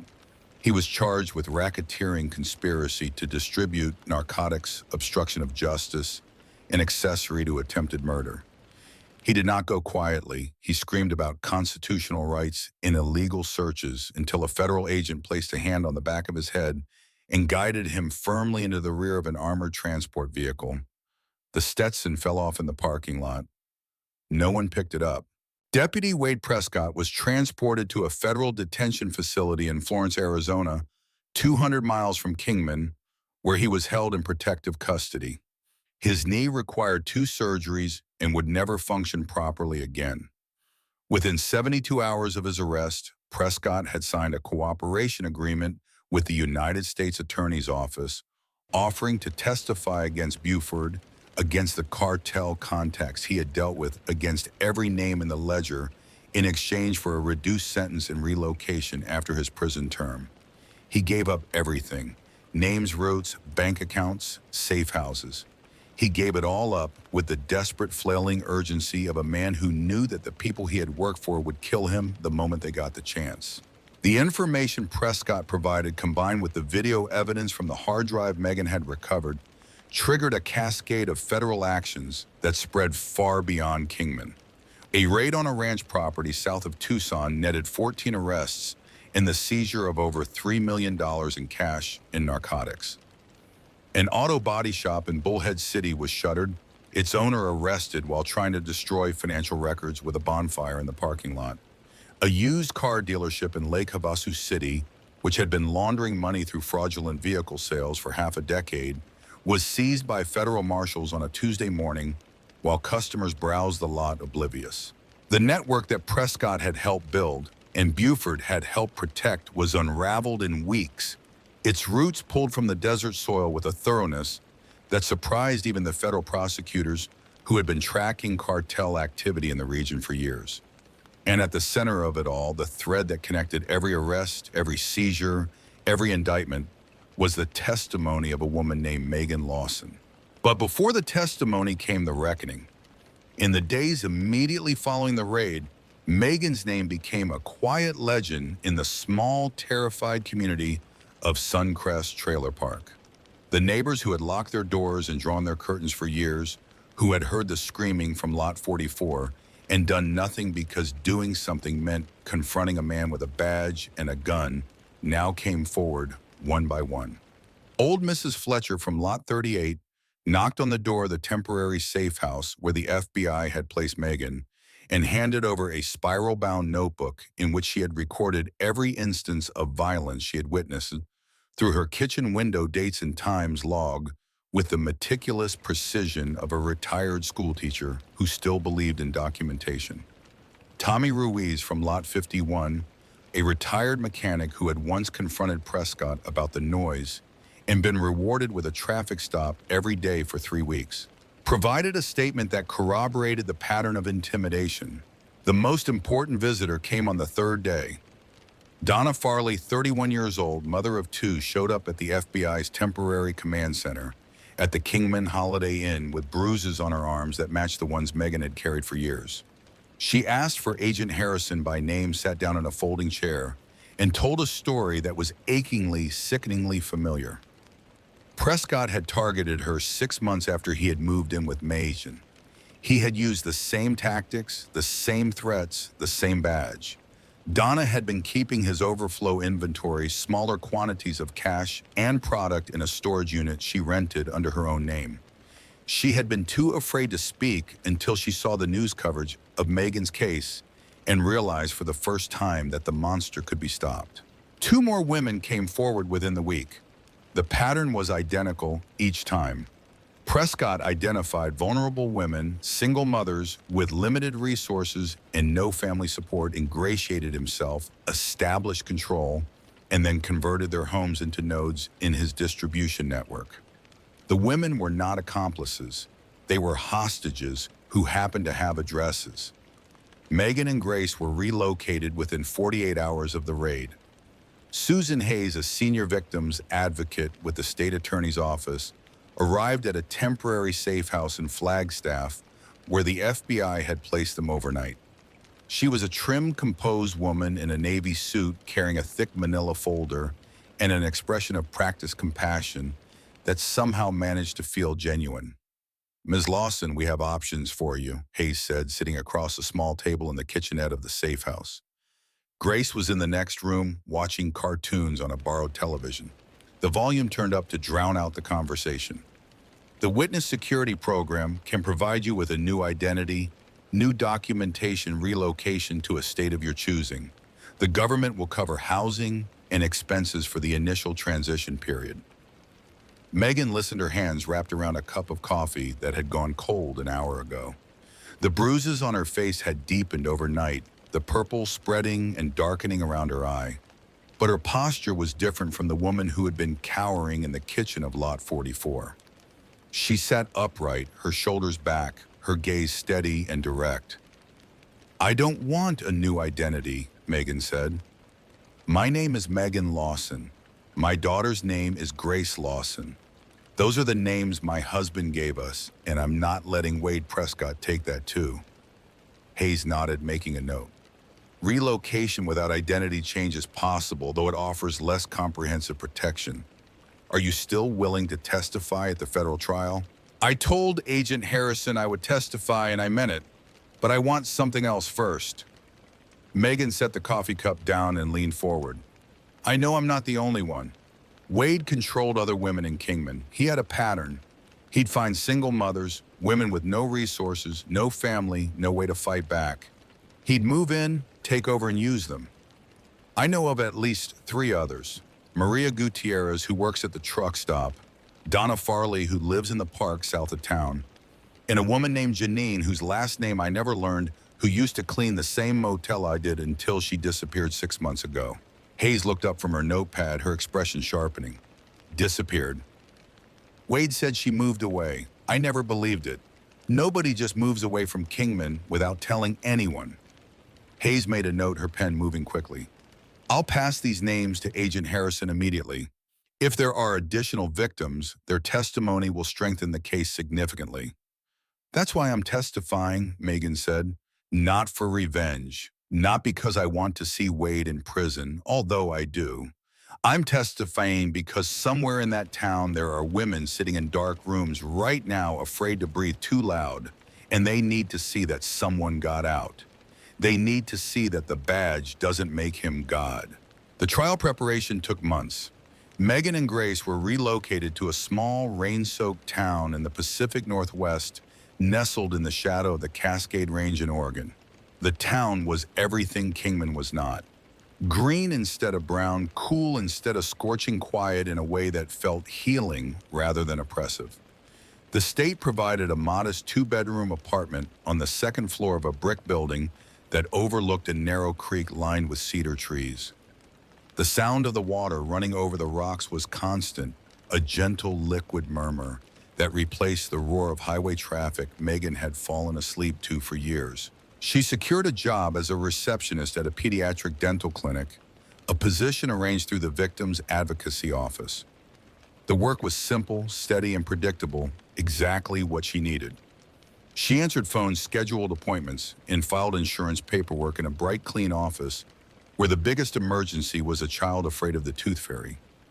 After years of navigating the unpredictable violence of life with Prescott, the mundane routine of the dental clinic felt like a form of therapy.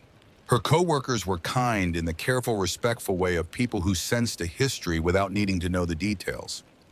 The office manager, a stout woman named Linda, who wore reading glasses on a beaded chain and kept hard candies in a ceramic bowl on her desk, invited Megan to lunch on her first day. They sat at a sandwich shop across the street, and Linda talked about her grandchildren, and the garden she was planting, and the book club she ran at the library on Thursday evenings. She did not ask Megan where she came from or why she had moved. She simply talked, filling the air with the warm, inconsequential details of a normal life. And Megan sat across from her and listened and felt for the first time in years like a person rather than a hostage. The apartment itself was a revelation. 2 bedrooms, a kitchen with a window that overlooked the creek, a bathroom with a lock that worked, and walls thick enough that the sound of a neighbor's television was a muffled hum rather than a constant intrusion. Megan spent the first week cleaning it with an obsessive thoroughness, scrubbing surfaces that were already clean, arranging and rearranging the modest furniture the state had provided, creating order in the only space she could control. It was a habit born of years of anxiety, but in this context, it felt less like a compulsion and more like a reclamation. This was her space, her kitchen, her walls. No one was going to kick down her door or hide contraband in her air ducts or use her home as a front for criminal operations. The apartment was hers, and the simple, radical fact of that ownership transformed her relationship with every room in it. Grace enrolled in the local elementary school. On her first day, she wore the yellow sundress, washed and hemmed to fit properly, and carried her backpack with Captain the One-Eyed Bear peeking out from the top pocket, the enamel flag pin still fastened to his chest. The other children were curious about the quiet new girl with the blue eyes and the funny bear, and within a week, Grace had been invited to join a soccer team. Within a month, she had a best friend named Hannah, who lived 2 blocks away and owned a golden retriever named Biscuit. The transformation in Grace was gradual but unmistakable. In Kingman, she had been a child who moved through the world with the cautious hypervigilance of a small animal in predator territory, always listening for the crunch of boots on gravel, always calculating the distance to the nearest closet or hiding place. In Oregon, surrounded by children who had never known violence, by teachers who noticed her and praised her and treated her like she mattered, the survival instinct that had kept her alive began to soften into something more normal, more childlike. She started raising her hand in class. She laughed during recess, a sound that startled Megan the first time she heard it from across the playground, because she had not heard her daughter laugh, truly laugh, in longer than she could remember. One evening in September, 3 months after they arrived, Grace brought home a crayon drawing from school. It showed 2 large figures on motorcycles drawn in heavy black crayon riding on a road that curved toward a small house with a green lawn. Above the house, in Grace's careful, uneven letters, were the words, "My Heroes." Megan taped it to the refrigerator, where it remained for the rest of the year. The hypervigilance faded slowly like a bruise. Megan still checked the locks 3 times before bed. She still flinched when a car door slammed too loudly in the parking lot. She still dreamed about the trailer, about the sound of boots on gravel, about the weight of a hand on her throat. But the dreams came less frequently, and the flinching became a habit rather than a terror. And one evening in October, 4 months after they arrived, she realized she had gone an entire day without thinking about Wade Prescott. The federal trial was scheduled for January. Megan flew to Phoenix, leaving Grace with a trusted neighbor, and spent 3 days being prepared by federal prosecutors. They walked her through the evidence, coached her on courtroom and procedure, warned her about the tactics the defense would use. Prescott's attorney, a sharp, expensive lawyer paid for by sources, the prosecution was still trying to trace, intended to argue that the evidence from the hidden camera was illegally obtained, that Megan had been an active participant in the conspiracy rather than a victim, and that the 2 unidentified bikers who had initiated the confrontation were the true criminals in the case. The courtroom was cold and institutional, a federal courthouse in Phoenix with high ceilings and fluorescent lights that gave everyone the pallor of the recently deceased. Megan sat in the witness box on the second day of the trial, facing a room full of strangers, attorneys, jurors, reporters, federal agents, and in the defendant's section, seated between his lawyer and a U.S. Marshal, Wade Prescott. He looked diminished. The arrogant swagger, the military posture, the cold authority that had made him terrifying were gone. He sat in a wheelchair, his ruined knee in a brace, wearing an ill-fitting suit that had replaced his uniform. His face was gaunt, his eyes hollow. Prison had stripped him of the physical power that had been his primary weapon, and what remained was a small, bitter man who could not meet Megan's gaze. The defense attorney rose. He was a tall man with gray temples and a courtroom voice that projected calm authority. Mr. Lawson, isn't it true that you were aware of the illegal activities taking place in your home for over 18 months and failed to report them to law enforcement? Megan looked at the attorney, then at the jury. 12 faces, men and women ranging in age from their 30s to their 70s. She had practiced this moment with the prosecutors, rehearsed her answers, memorized the key points she needed to convey. But when she opened her mouth, what came out was not the rehearsed script. It was the truth, raw and unedited, spoken with the quiet force of a woman who had nothing left to lose and nothing left to hide. I was aware, Megan said. I heard it. I smelled it. I saw men come and go from my living room carrying bags of money while my daughter slept 10 feet away behind a locked door, and I said nothing. I said nothing because the man who was doing it wore a badge and a gun, and he told me every single day that if I opened my mouth, he would destroy me, arrest me, and take my child. And I believed him because in Kingman, Arizona, Deputy Wade Prescott was the law. The sheriff was his friend. The judge was his poker buddy. The system that was supposed to protect me was the system that was holding me prisoner. She paused, took a breath, and continued. You want to know why I didn't report it? Because I called the domestic violence hotline once 2 years ago, and 2 days later, Wade came home and told me he'd heard the call. He said his friends at the phone company flagged it. He broke 2 of my ribs that night and told me if I ever called anyone again, they would find my body in the desert and Grace would grow up in a group home. So yes, I knew. And I was silent, not because I was complicit, but because I was surviving. The courtroom was dead quiet. Several jurors were visibly affected, one woman pressing a tissue to her eyes. An older man in the back row sitting with his jaw clenched and his hands balled into fists on his knees. The defense attorney paused, recalibrating, and Megan saw it, the slight hesitation, the quick glance at his client, the micro-expression of a lawyer who has just realized his line of attack has backfired catastrophically. Ms. Lawson, the prosecution has presented video evidence from a hidden camera in your home. Are you aware of who installed that camera? Wade installed it. He told me it was for security. He didn't tell me it was recording his business meetings. I found out the camera existed when I found the hard drive he kept under our bed. I found it on the night 2 strangers risked their lives to protect my daughter and me, and I decided that I was done being afraid. And these strangers, can you identify them? The prosecution maintains that the confrontation with Deputy Prescott was initiated by 2 unidentified individuals who assaulted a sworn law enforcement officer. Megan looked directly at the defense attorney. I can tell you that 2 men entered my home on the day in question. I can tell you that they were concerned citizens who responded to a child's plea for help. I can tell you that Deputy Prescott drew his weapon first and fired first.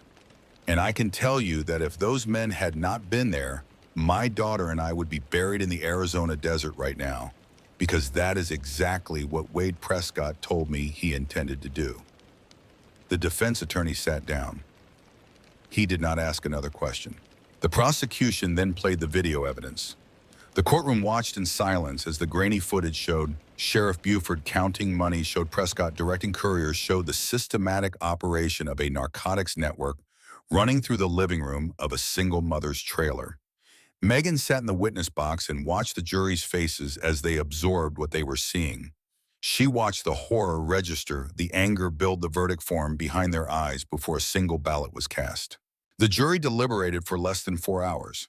Prescott was convicted on all counts: racketeering, narcotics distribution, assault, domestic violence, and 6 counts of witness intimidation. The foreman, a retired postal worker from Scottsdale with silver hair and steady hands, read the verdicts in a clear, unhurried voice that echoed off the high courtroom ceiling. With each count, with each utterance of the word guilty, Megan felt something loosen in her chest, a knot that had been tightening for years, thread by thread, until it had become so much a part of her that she had forgotten what breathing without it felt like. Prescott sat motionless in his wheelchair. The verdicts were read. He did not react. He did not cry or shout or slump. He simply stared at the table in front of him with the blank, hollowed expression of a man who had already died and was merely waiting for his body to acknowledge the fact. His attorney placed a hand on his shoulder. Prescott did not seem to notice. The sentencing came 6 weeks later. 23 years in a federal penitentiary with no possibility of parole for the first 15. The judge, a sharp-eyed woman in her 60s who had presided over the case with the cold precision of a surgeon, added a lengthy commentary to the sentencing that was reprinted in newspapers across the state. She spoke about the sacred trust between law enforcement and the communities they serve.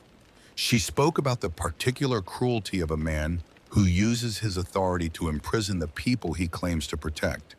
And she spoke about courage, specifically the courage of a woman who had endured years of systematic abuse and still found the strength to stand in a courtroom and speak the truth. Megan was not present for the sentencing. She had done what she came to do. She had looked the monster in the face, told the world what he was, and watched the system that had failed her finally belatedly do its job. She did not need to see the cage door close. She already knew the sound. Sheriff Buford tried separately 2 months later, using the same evidence, was convicted on similar charges. He received 18 years. The network was dismantled. The roots were shut down. And Megan Lawson walked out of the federal courthouse in Phoenix into the warm January sun and breathed air that tasted for the first time in years like freedom. She returned to Oregon, to the apartment above the creek, to the dental clinic, in the predictable routine and the sound of Grace laughing with her friend Hannah in the backyard. The trial had taken something out of her, a final expenditure of the last reserves of fear and anger she had been carrying. In its place was an exhaustion that went deeper than sleep could reach. But beneath the exhaustion, like the first green shoot pushing through scorched earth, was something new. Not happiness exactly, not yet, but the quiet, tentative possibility of happiness. The understanding that the future was no longer a threat, but an open field. Spring came to Oregon in shades of green that Megan had never seen in Arizona. The trees along the creek exploded with new leaves, their canopies so thick that walking beneath them felt like entering a cathedral made of living wood. The rain softened to a gentle mist that Grace called fairy fog, and the creek swelled with snowmelt. From the mountains, its voice rising from a murmur to a steady, confident song that filled the apartment through the open windows. Megan started a garden on the small balcony of their apartment. Tomatoes, basil, and a single stubborn sunflower that Grace had planted from a seed and watered every morning with the gray, focused attention of a child performing an important duty. When the sunflower finally bloomed in late May, its face turned toward the window of their apartment. Grace dragged Megan onto the balcony and pointed at it with both hands bouncing on her toes. "It grew, Mom. We made something grow." The words landed in Megan's chest with a force that was entirely out of proportion to a sunflower, because the sunflower was not really about the sunflower. It was about the capacity to nurture something fragile and watch it thrive, a capacity that Prescott had tried to destroy and failed. On a Tuesday evening in April, exactly 14 months after they had fled Kingman, Megan walked to the communal mail area in the lobby of their apartment building. The mailbox held the usual collection of utility bills, credit card offers, and grocery store circulars. But wedged between the electric bill and a flyer for a pizza chain was a thick white envelope made of heavy, expensive paper, the kind of paper used by law firms and financial institutions. There was no return address, just her name, Megan Lawson, typed in clean black letters on the front. The postmark was from a corporate processing center in Delaware. She carried it upstairs, set it on the kitchen counter, and opened it with a butter knife. Inside was a single sheet of legal stationery, folded precisely into thirds. Tucked inside the fold was a certified cashier's check. The check was issued by an LLC, registered in Texas, a company name she did not recognize. It was made payable to the Grace Lawson Educational Trust. The amount printed in bold black numbers was $50,000. Megan's hand went to her mouth. The kitchen blurred as tears filled her eyes and spilled down her cheeks, warm and fast and completely beyond her control. She sat down heavily on the kitchen chair, the check trembling in her fingers, trying to comprehend what she was holding. $50,000. Enough to send Grace to college. Enough to change the trajectory of a child's life. It was clean money routed through a legitimate legal structure, with the kind of meticulous financial architecture that spoke of expensive attorneys and organizations that operated as much in the shadows of corporate law as in the daylight of the open road. Attached to the check was a small white card, no signature, no name, no message, just a single emblem stamped in faded black ink in the bottom right corner. A winged skull. Megan pressed the card against her chest and closed her eyes. They had not forgotten. From across state lines, through layers of shell companies and anonymous trusts, they had reached out and quietly, permanently altered the future of a little girl who had once offered them everything she had. She walked down the hallway to Grace's bedroom. The door was open. Grace was asleep, her blonde hair fanned across the pillow, her breathing slow and even. Captain the Bear sat on the nightstand beside a stack of library books in a small wooden picture frame. Megan picked up the frame and looked at it. Behind the glass, pressed flat and perfectly preserved, was a crumpled, faded, slightly torn $10 bill. Megan set the frame back down, bent, and kissed her daughter's forehead and walked back to the kitchen. She sat at the table for a long time, holding the check and the card, listening to the rain against the windows and the creek running over the rocks below, and for the first time in as long as she could remember, she did not check the locks before she went to bed. The highway east of Kingman stretched like a scar across the desert floor. Dean Gallagher and Bull Rooney had ridden it in silence for 2 days, stopping only for fuel and coffee and the kind of roadside meals that tasted the same in every state. The distance between Arizona and Texas was not measured in miles, but in the slow, grinding recalibration of men returning from a war they had not planned to fight. They stopped at a gas station near Amarillo to refuel. The sun was setting, throwing long shadows across the flat Texas plains, painting the sky in violent streaks of orange and crimson. Bull leaned against his bike, cracking open a bottle of water, and watched Dean stare at the horizon. "You've been quiet, brother," Bull said. "Quieter than usual, which is saying something." "I keep thinking about the girl," Dean said. He did not specify which girl. He did not need to. 7 years old, she broke her piggy bank, walked into a room full of grown men who were too scared to move and asked 2 strangers for help. She was braver than every adult in that diner. "She was braver than most men I've ridden with," Bull agreed. "Oh, yeah." "And I keep thinking about Chloe. My Chloe. She's 12 now. The last time I saw her, she was 7, the same age as Grace." Dean paused, the weight of the parallel sitting heavy on his chest. 5 years, Bull. I told myself I was keeping her safe by staying away, that the road was too dangerous, that my life was too dark. But that's a lie. I wasn't protecting her.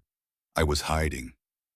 Bull said nothing. He knew when Dean needed silence and when he needed an audience, and right now the man needed to speak the words aloud, to hear them in his own voice, to make them real. Megan Lawson was living in a cage, a literal cage built by a man with a badge and a gun. And when the moment came, when the door opened, she didn't wait for permission. She picked up the shotgun. She found the evidence. She made the call. She saved herself. Dean's jaw tightened. "And me. I've been sending checks from the road for 5 years like, that makes me a father. It doesn't. It makes me a coward with good penmanship." "So what are you going to do about it?" Bull asked, though they both already knew the answer. They split at the interchange outside of Amarillo. Bull pulled his bike alongside Dean's, and for a moment the 2 men sat side by side, engines idling, looking at the diverging highways. Bull reached across and gripped Dean's shoulder, a brief, firm gesture that carried the weight of decades of brotherhood. "Ride safe, Iron," Bull said, using Dean's road name one final time. I'll cover for you at the table. Take all the time you need. Thank you, brother, for everything. Bull nodded, peeled south toward Fort Worth, and Dean was alone on the highway for the first time in days. The solitude was immediate and immense. Without Bull beside him, without the anchor of companionship, there was nothing between Dean and his thoughts were merciless. He rode for 2 hours through the darkening Texas landscape, and with every mile the conversation in his head grew louder. He thought about Megan's face when she stood up in that kitchen, bruised and bleeding, but unbroken, and said she would testify. He thought about Grace's laugh when Bull pinned the flag on her bear. He thought about the $10 bill crumpled and damp with a child's sweat and the courage it represented, the willingness to offer everything you have, even when everything you have is almost nothing. He thought about Chloe asking her mother if her father was dead, because death was the only explanation a 12-year-old could accept for such a total absence. The suburbs of North Dallas hit him like a change in atmosphere, a shift from the raw, lawless openness of the highway to the manicured, regulated precision of a world that operated on different rules. His bike was too loud for these streets. His leather was too dirty. The patch on his back drew stares from drivers of luxury cars and mothers pushing strollers. He was an intruder, and everyone within earshot knew it. He found the house from memory.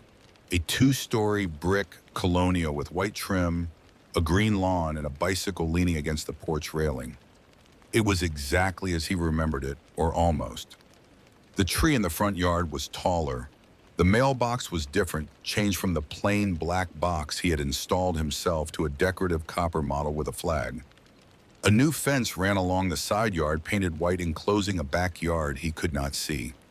5 years of accumulated changes, each one a reminder of the time he had allowed to pass, each one evidence of a life continuing without him. There was a bumper sticker on Rachel's car in the driveway, a purple and gold rectangle that read Northridge Soccer Mom. Chloe played soccer. He had not known that. He did not know what grade she was in, what her favorite subject was, whether she liked the same old westerns her grandfather used to watch. He did not know if she was left-handed or right-handed. He did not know if she still slept with a nightlight or if she had outgrown it. He did not know any of the 1,000 small, essential details that constitute the knowledge a father should have of his child, and the absence of that knowledge was a void so vast it took his breath away. He killed the engine and sat on his bike for a long time, staring at the house. His hands, which had not shaken when facing down a loaded weapon in a desert trailer park, were trembling now, a fine, uncontrollable vibration that started in his fingers and spread to his wrists. The courage required to ride into danger was a fundamentally different thing from the courage required to face the consequences of your own failures. The first was adrenaline. The second was humility. And humility for a man like Dean Gallagher was far more terrifying than any gun. He dismounted, walked up the concrete driveway, and rang the doorbell. The door opened and Rachel stood in the frame. She was older, the stress of solo parenthood visible in the lines around her eyes, but she was beautiful in the way that strong women are beautiful. Not despite the years, but because of them. When she saw Dean, her face went through a rapid sequence of emotions: shock, anger, confusion, and beneath all of them, a deep and complicated sorrow. Dean. She whispered his name, her voice a mixture of shock, anger, and a deep, buried sorrow. "What are you doing here?" "I know I don't have the right," Dean said, and his voice, the same voice that had commanded rooms and intimidated sheriffs, cracked on the word right. "I know I gave up that right 5 years ago. I'm not here to make excuses. I'm here because something happened this week that made me understand what I really did, when I left." Rachel's arms crossed over her chest. A defensive posture, he recognized a wall she had built against the pain of his absence. "You can't just show up, Dean. She's 12. She asks about you. She asked me last month if you were dead because she couldn't think of another reason a father would disappear." The words hit Dean like a physical blow. He closed his eyes, and behind them he saw a little girl in a yellow sundress pushing a $10 bill across the table, asking strangers for the help her father could not provide. "I know," Dean whispered, "and I can't fix that. I can't give her back 5 years. But I can stand on this porch and tell her the truth. I can look her in the eye and say I'm sorry, and if she slams the door in my face, I'll deserve it. But she deserves to hear the words." Before Rachel could respond, a voice came from inside the house. "Mom, who's at the door?" Footsteps in the hallway. A girl appeared behind Rachel, taller than Dean had imagined, with his dark hair and Rachel's soft features. She was wearing a soccer uniform and holding a half-eaten apple, and she looked at the large, rough-edged man standing on her porch with an expression of confusion that slowly, gradually transformed into something else. Recognition. Not of his face, because 5 years had blurred the details, but of something deeper. The shape of his hands, the color of his eyes, the way he stood, weight-balanced shoulders square at a mirror of her own unconscious posture. "Dad," Chloe whispered. A tear broke loose from Dean's right eye and tracked down his weathered, road-beaten cheek. He did not wipe it away. He had spent 2 decades building walls, layers of leather and steel and reputation and silence. And in this moment, standing on a porch in Dallas, he let them fall. "Hi, Chloe," he said, and his voice broke completely on her name, the 2 syllables carrying 20 years of regret compressed into a single devastating sound. Rachel looked at her daughter, then at Dean. The anger was still there, and it would remain for a long time, perhaps forever. But the mother in her recognized something that the wife could not forgive. Her daughter needed this. Chloe needed to see her father, to hear his voice, to know that she had not been abandoned because she was unworthy of love, but because the man who loved her had been too broken to show it. Rachel stepped aside. Dean walked into the house, leaving the harsh Texas sunlight behind, crossing from one world into another. He knelt in the hallway, bringing himself to Chloe's eye level, the way he had knelt for Grace in the trailer, the way he should have been kneeling for his own daughter every day of her life. Chloe took a step toward him, then another. Her hand reached out hesitant and touched his face, her fingertips tracing the lines and scars and weather-beaten terrain of a father she was meeting again for the first time. "You came back," she said, and her voice held no accusation, no anger, just the simple, staggering wonder of a child who had been praying for a miracle and finally received one. "I came back," Dean said, "and I'm not going to explain it all today because it will take longer than today to explain. But I need you to know one thing, Chloe. I never stopped loving you. Not for one single mile of every road I ever rode. You were in my chest the whole time, right next to the engine." "Then why did you leave?" Chloe asked. And the question was so simple, so devastatingly direct, that it cut through every defense Dean had ever built. There was no evasion available, no road to ride down, no distraction to grab. Just a 12-year-old girl and a question that deserved the truth. "Because I was scared," Dean said. "Not of the world, of myself. I was scared that my life would hurt you, and instead of fixing my life, I just removed myself from yours. And that was the worst mistake I've ever made, worse than anything the road ever cost me." Chloe studied his face, searching for something, some proof that the words were real and not just another form of the absence she had learned to live with. Whatever she found must have been enough, because she stepped forward, closed the remaining distance between them, and wrapped her arms around his neck. Dean held his daughter for the first time in 5 years. His massive frame folded around her small body, his face buried in her dark hair, his shoulders shaking with a grief and gratitude that he had no words for and no need to name. She smelled like grass and apple juice and something floral that must have been her shampoo, and the ordinariness of it, the simple domestic normalcy that he had denied himself for half a decade, was more overwhelming than anything the desert had thrown at him. Rachel watched from the doorway, her arms still crossed, her eyes glistening. She did not forgive him. Forgiveness would take time, if it came at all.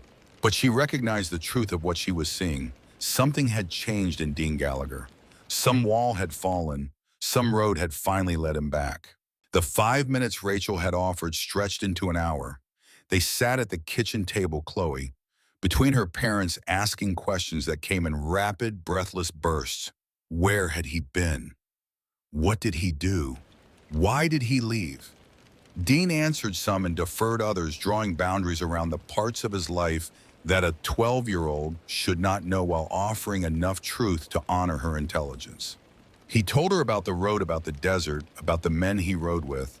He told her about a little girl in Arizona who had taught him something important. What did she teach you? Chloe asked. Dean paused, choosing his words with a care he had never applied to language before. She taught me that being scared isn't a reason to do nothing. She taught me that the people who love you deserve more than money in the mail. They deserve you. When it was time to leave, Chloe walked him to the porch. She stood on the top step, and Dean stood on the walkway below, and for the first time in the visit, the gap between them felt manageable rather than infinite. "Will you come back?" Chloe asked, and the question carried the weight of every unanswered phone call, every missed birthday, every night she had listened for the sound of a motorcycle engine that never came. "Every week," Dean said. "If your mom says it's okay. And if it's not every week, it'll be every other week. And if I can't come in person, I'll call. And if I can't call, I'll write. But I will never disappear again, Chloe. That's the only promise I have the right to make, and I'm making it." Chloe nodded. She didn't fully believe him. 5 years of absence had taught her not to trust promises from this particular source. But there was something in his eyes, a rawness, a vulnerability that she had never seen before that told her this time might be different. She would test it. She would wait and watch and measure his words against his actions the way children always do with adults who have failed them. And either the promise would hold or it would break, and she would deal with the wreckage either way because she was 12 years old and already tougher than she knew. Dean mounted his bike. He sat for a moment looking at the house, at the warm light spilling from the kitchen window, at the silhouette of his daughter standing on the porch.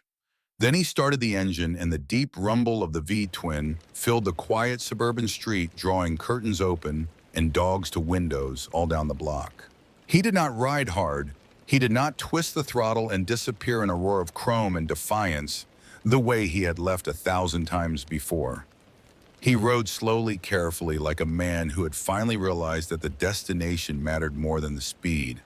He took the highway toward Fort Worth, toward the clubhouse, toward the complicated, dangerous, deeply flawed life he had chosen. But the compass in his chest had been recalibrated, its needle pointing toward a 2-story brick house in North Dallas, where a 12-year-old girl stood on the porch watching the taillight of her father's motorcycle until it disappeared around the corner. The road would always be there. The club would always demand his blood and his loyalty. But the $10 bill that a 7-year-old girl had pushed across a diner table in a forgotten Arizona town had done something that 20 years on the road could not undo. It had cracked the iron shell around a man's heart and let the light pour through. In a small apartment in Oregon, a little girl slept peacefully while the rain whispered against her window. On her nightstand, beside a stack of library books, and a one-eyed bear wearing a flag pin, a crumpled $10 bill, sat preserved behind glass in a cheap wooden frame. A monument, a memory, proof that sometimes grace arrives not in the form you expect, not polished and proper, and dressed in white, but scarred and leather-clad, and roaring out of the desert on 2 wheels, carrying the weight of its own broken past, answering the only prayer that ever truly mattered. The prayer of a child who refused to stop believing that someone somewhere would come.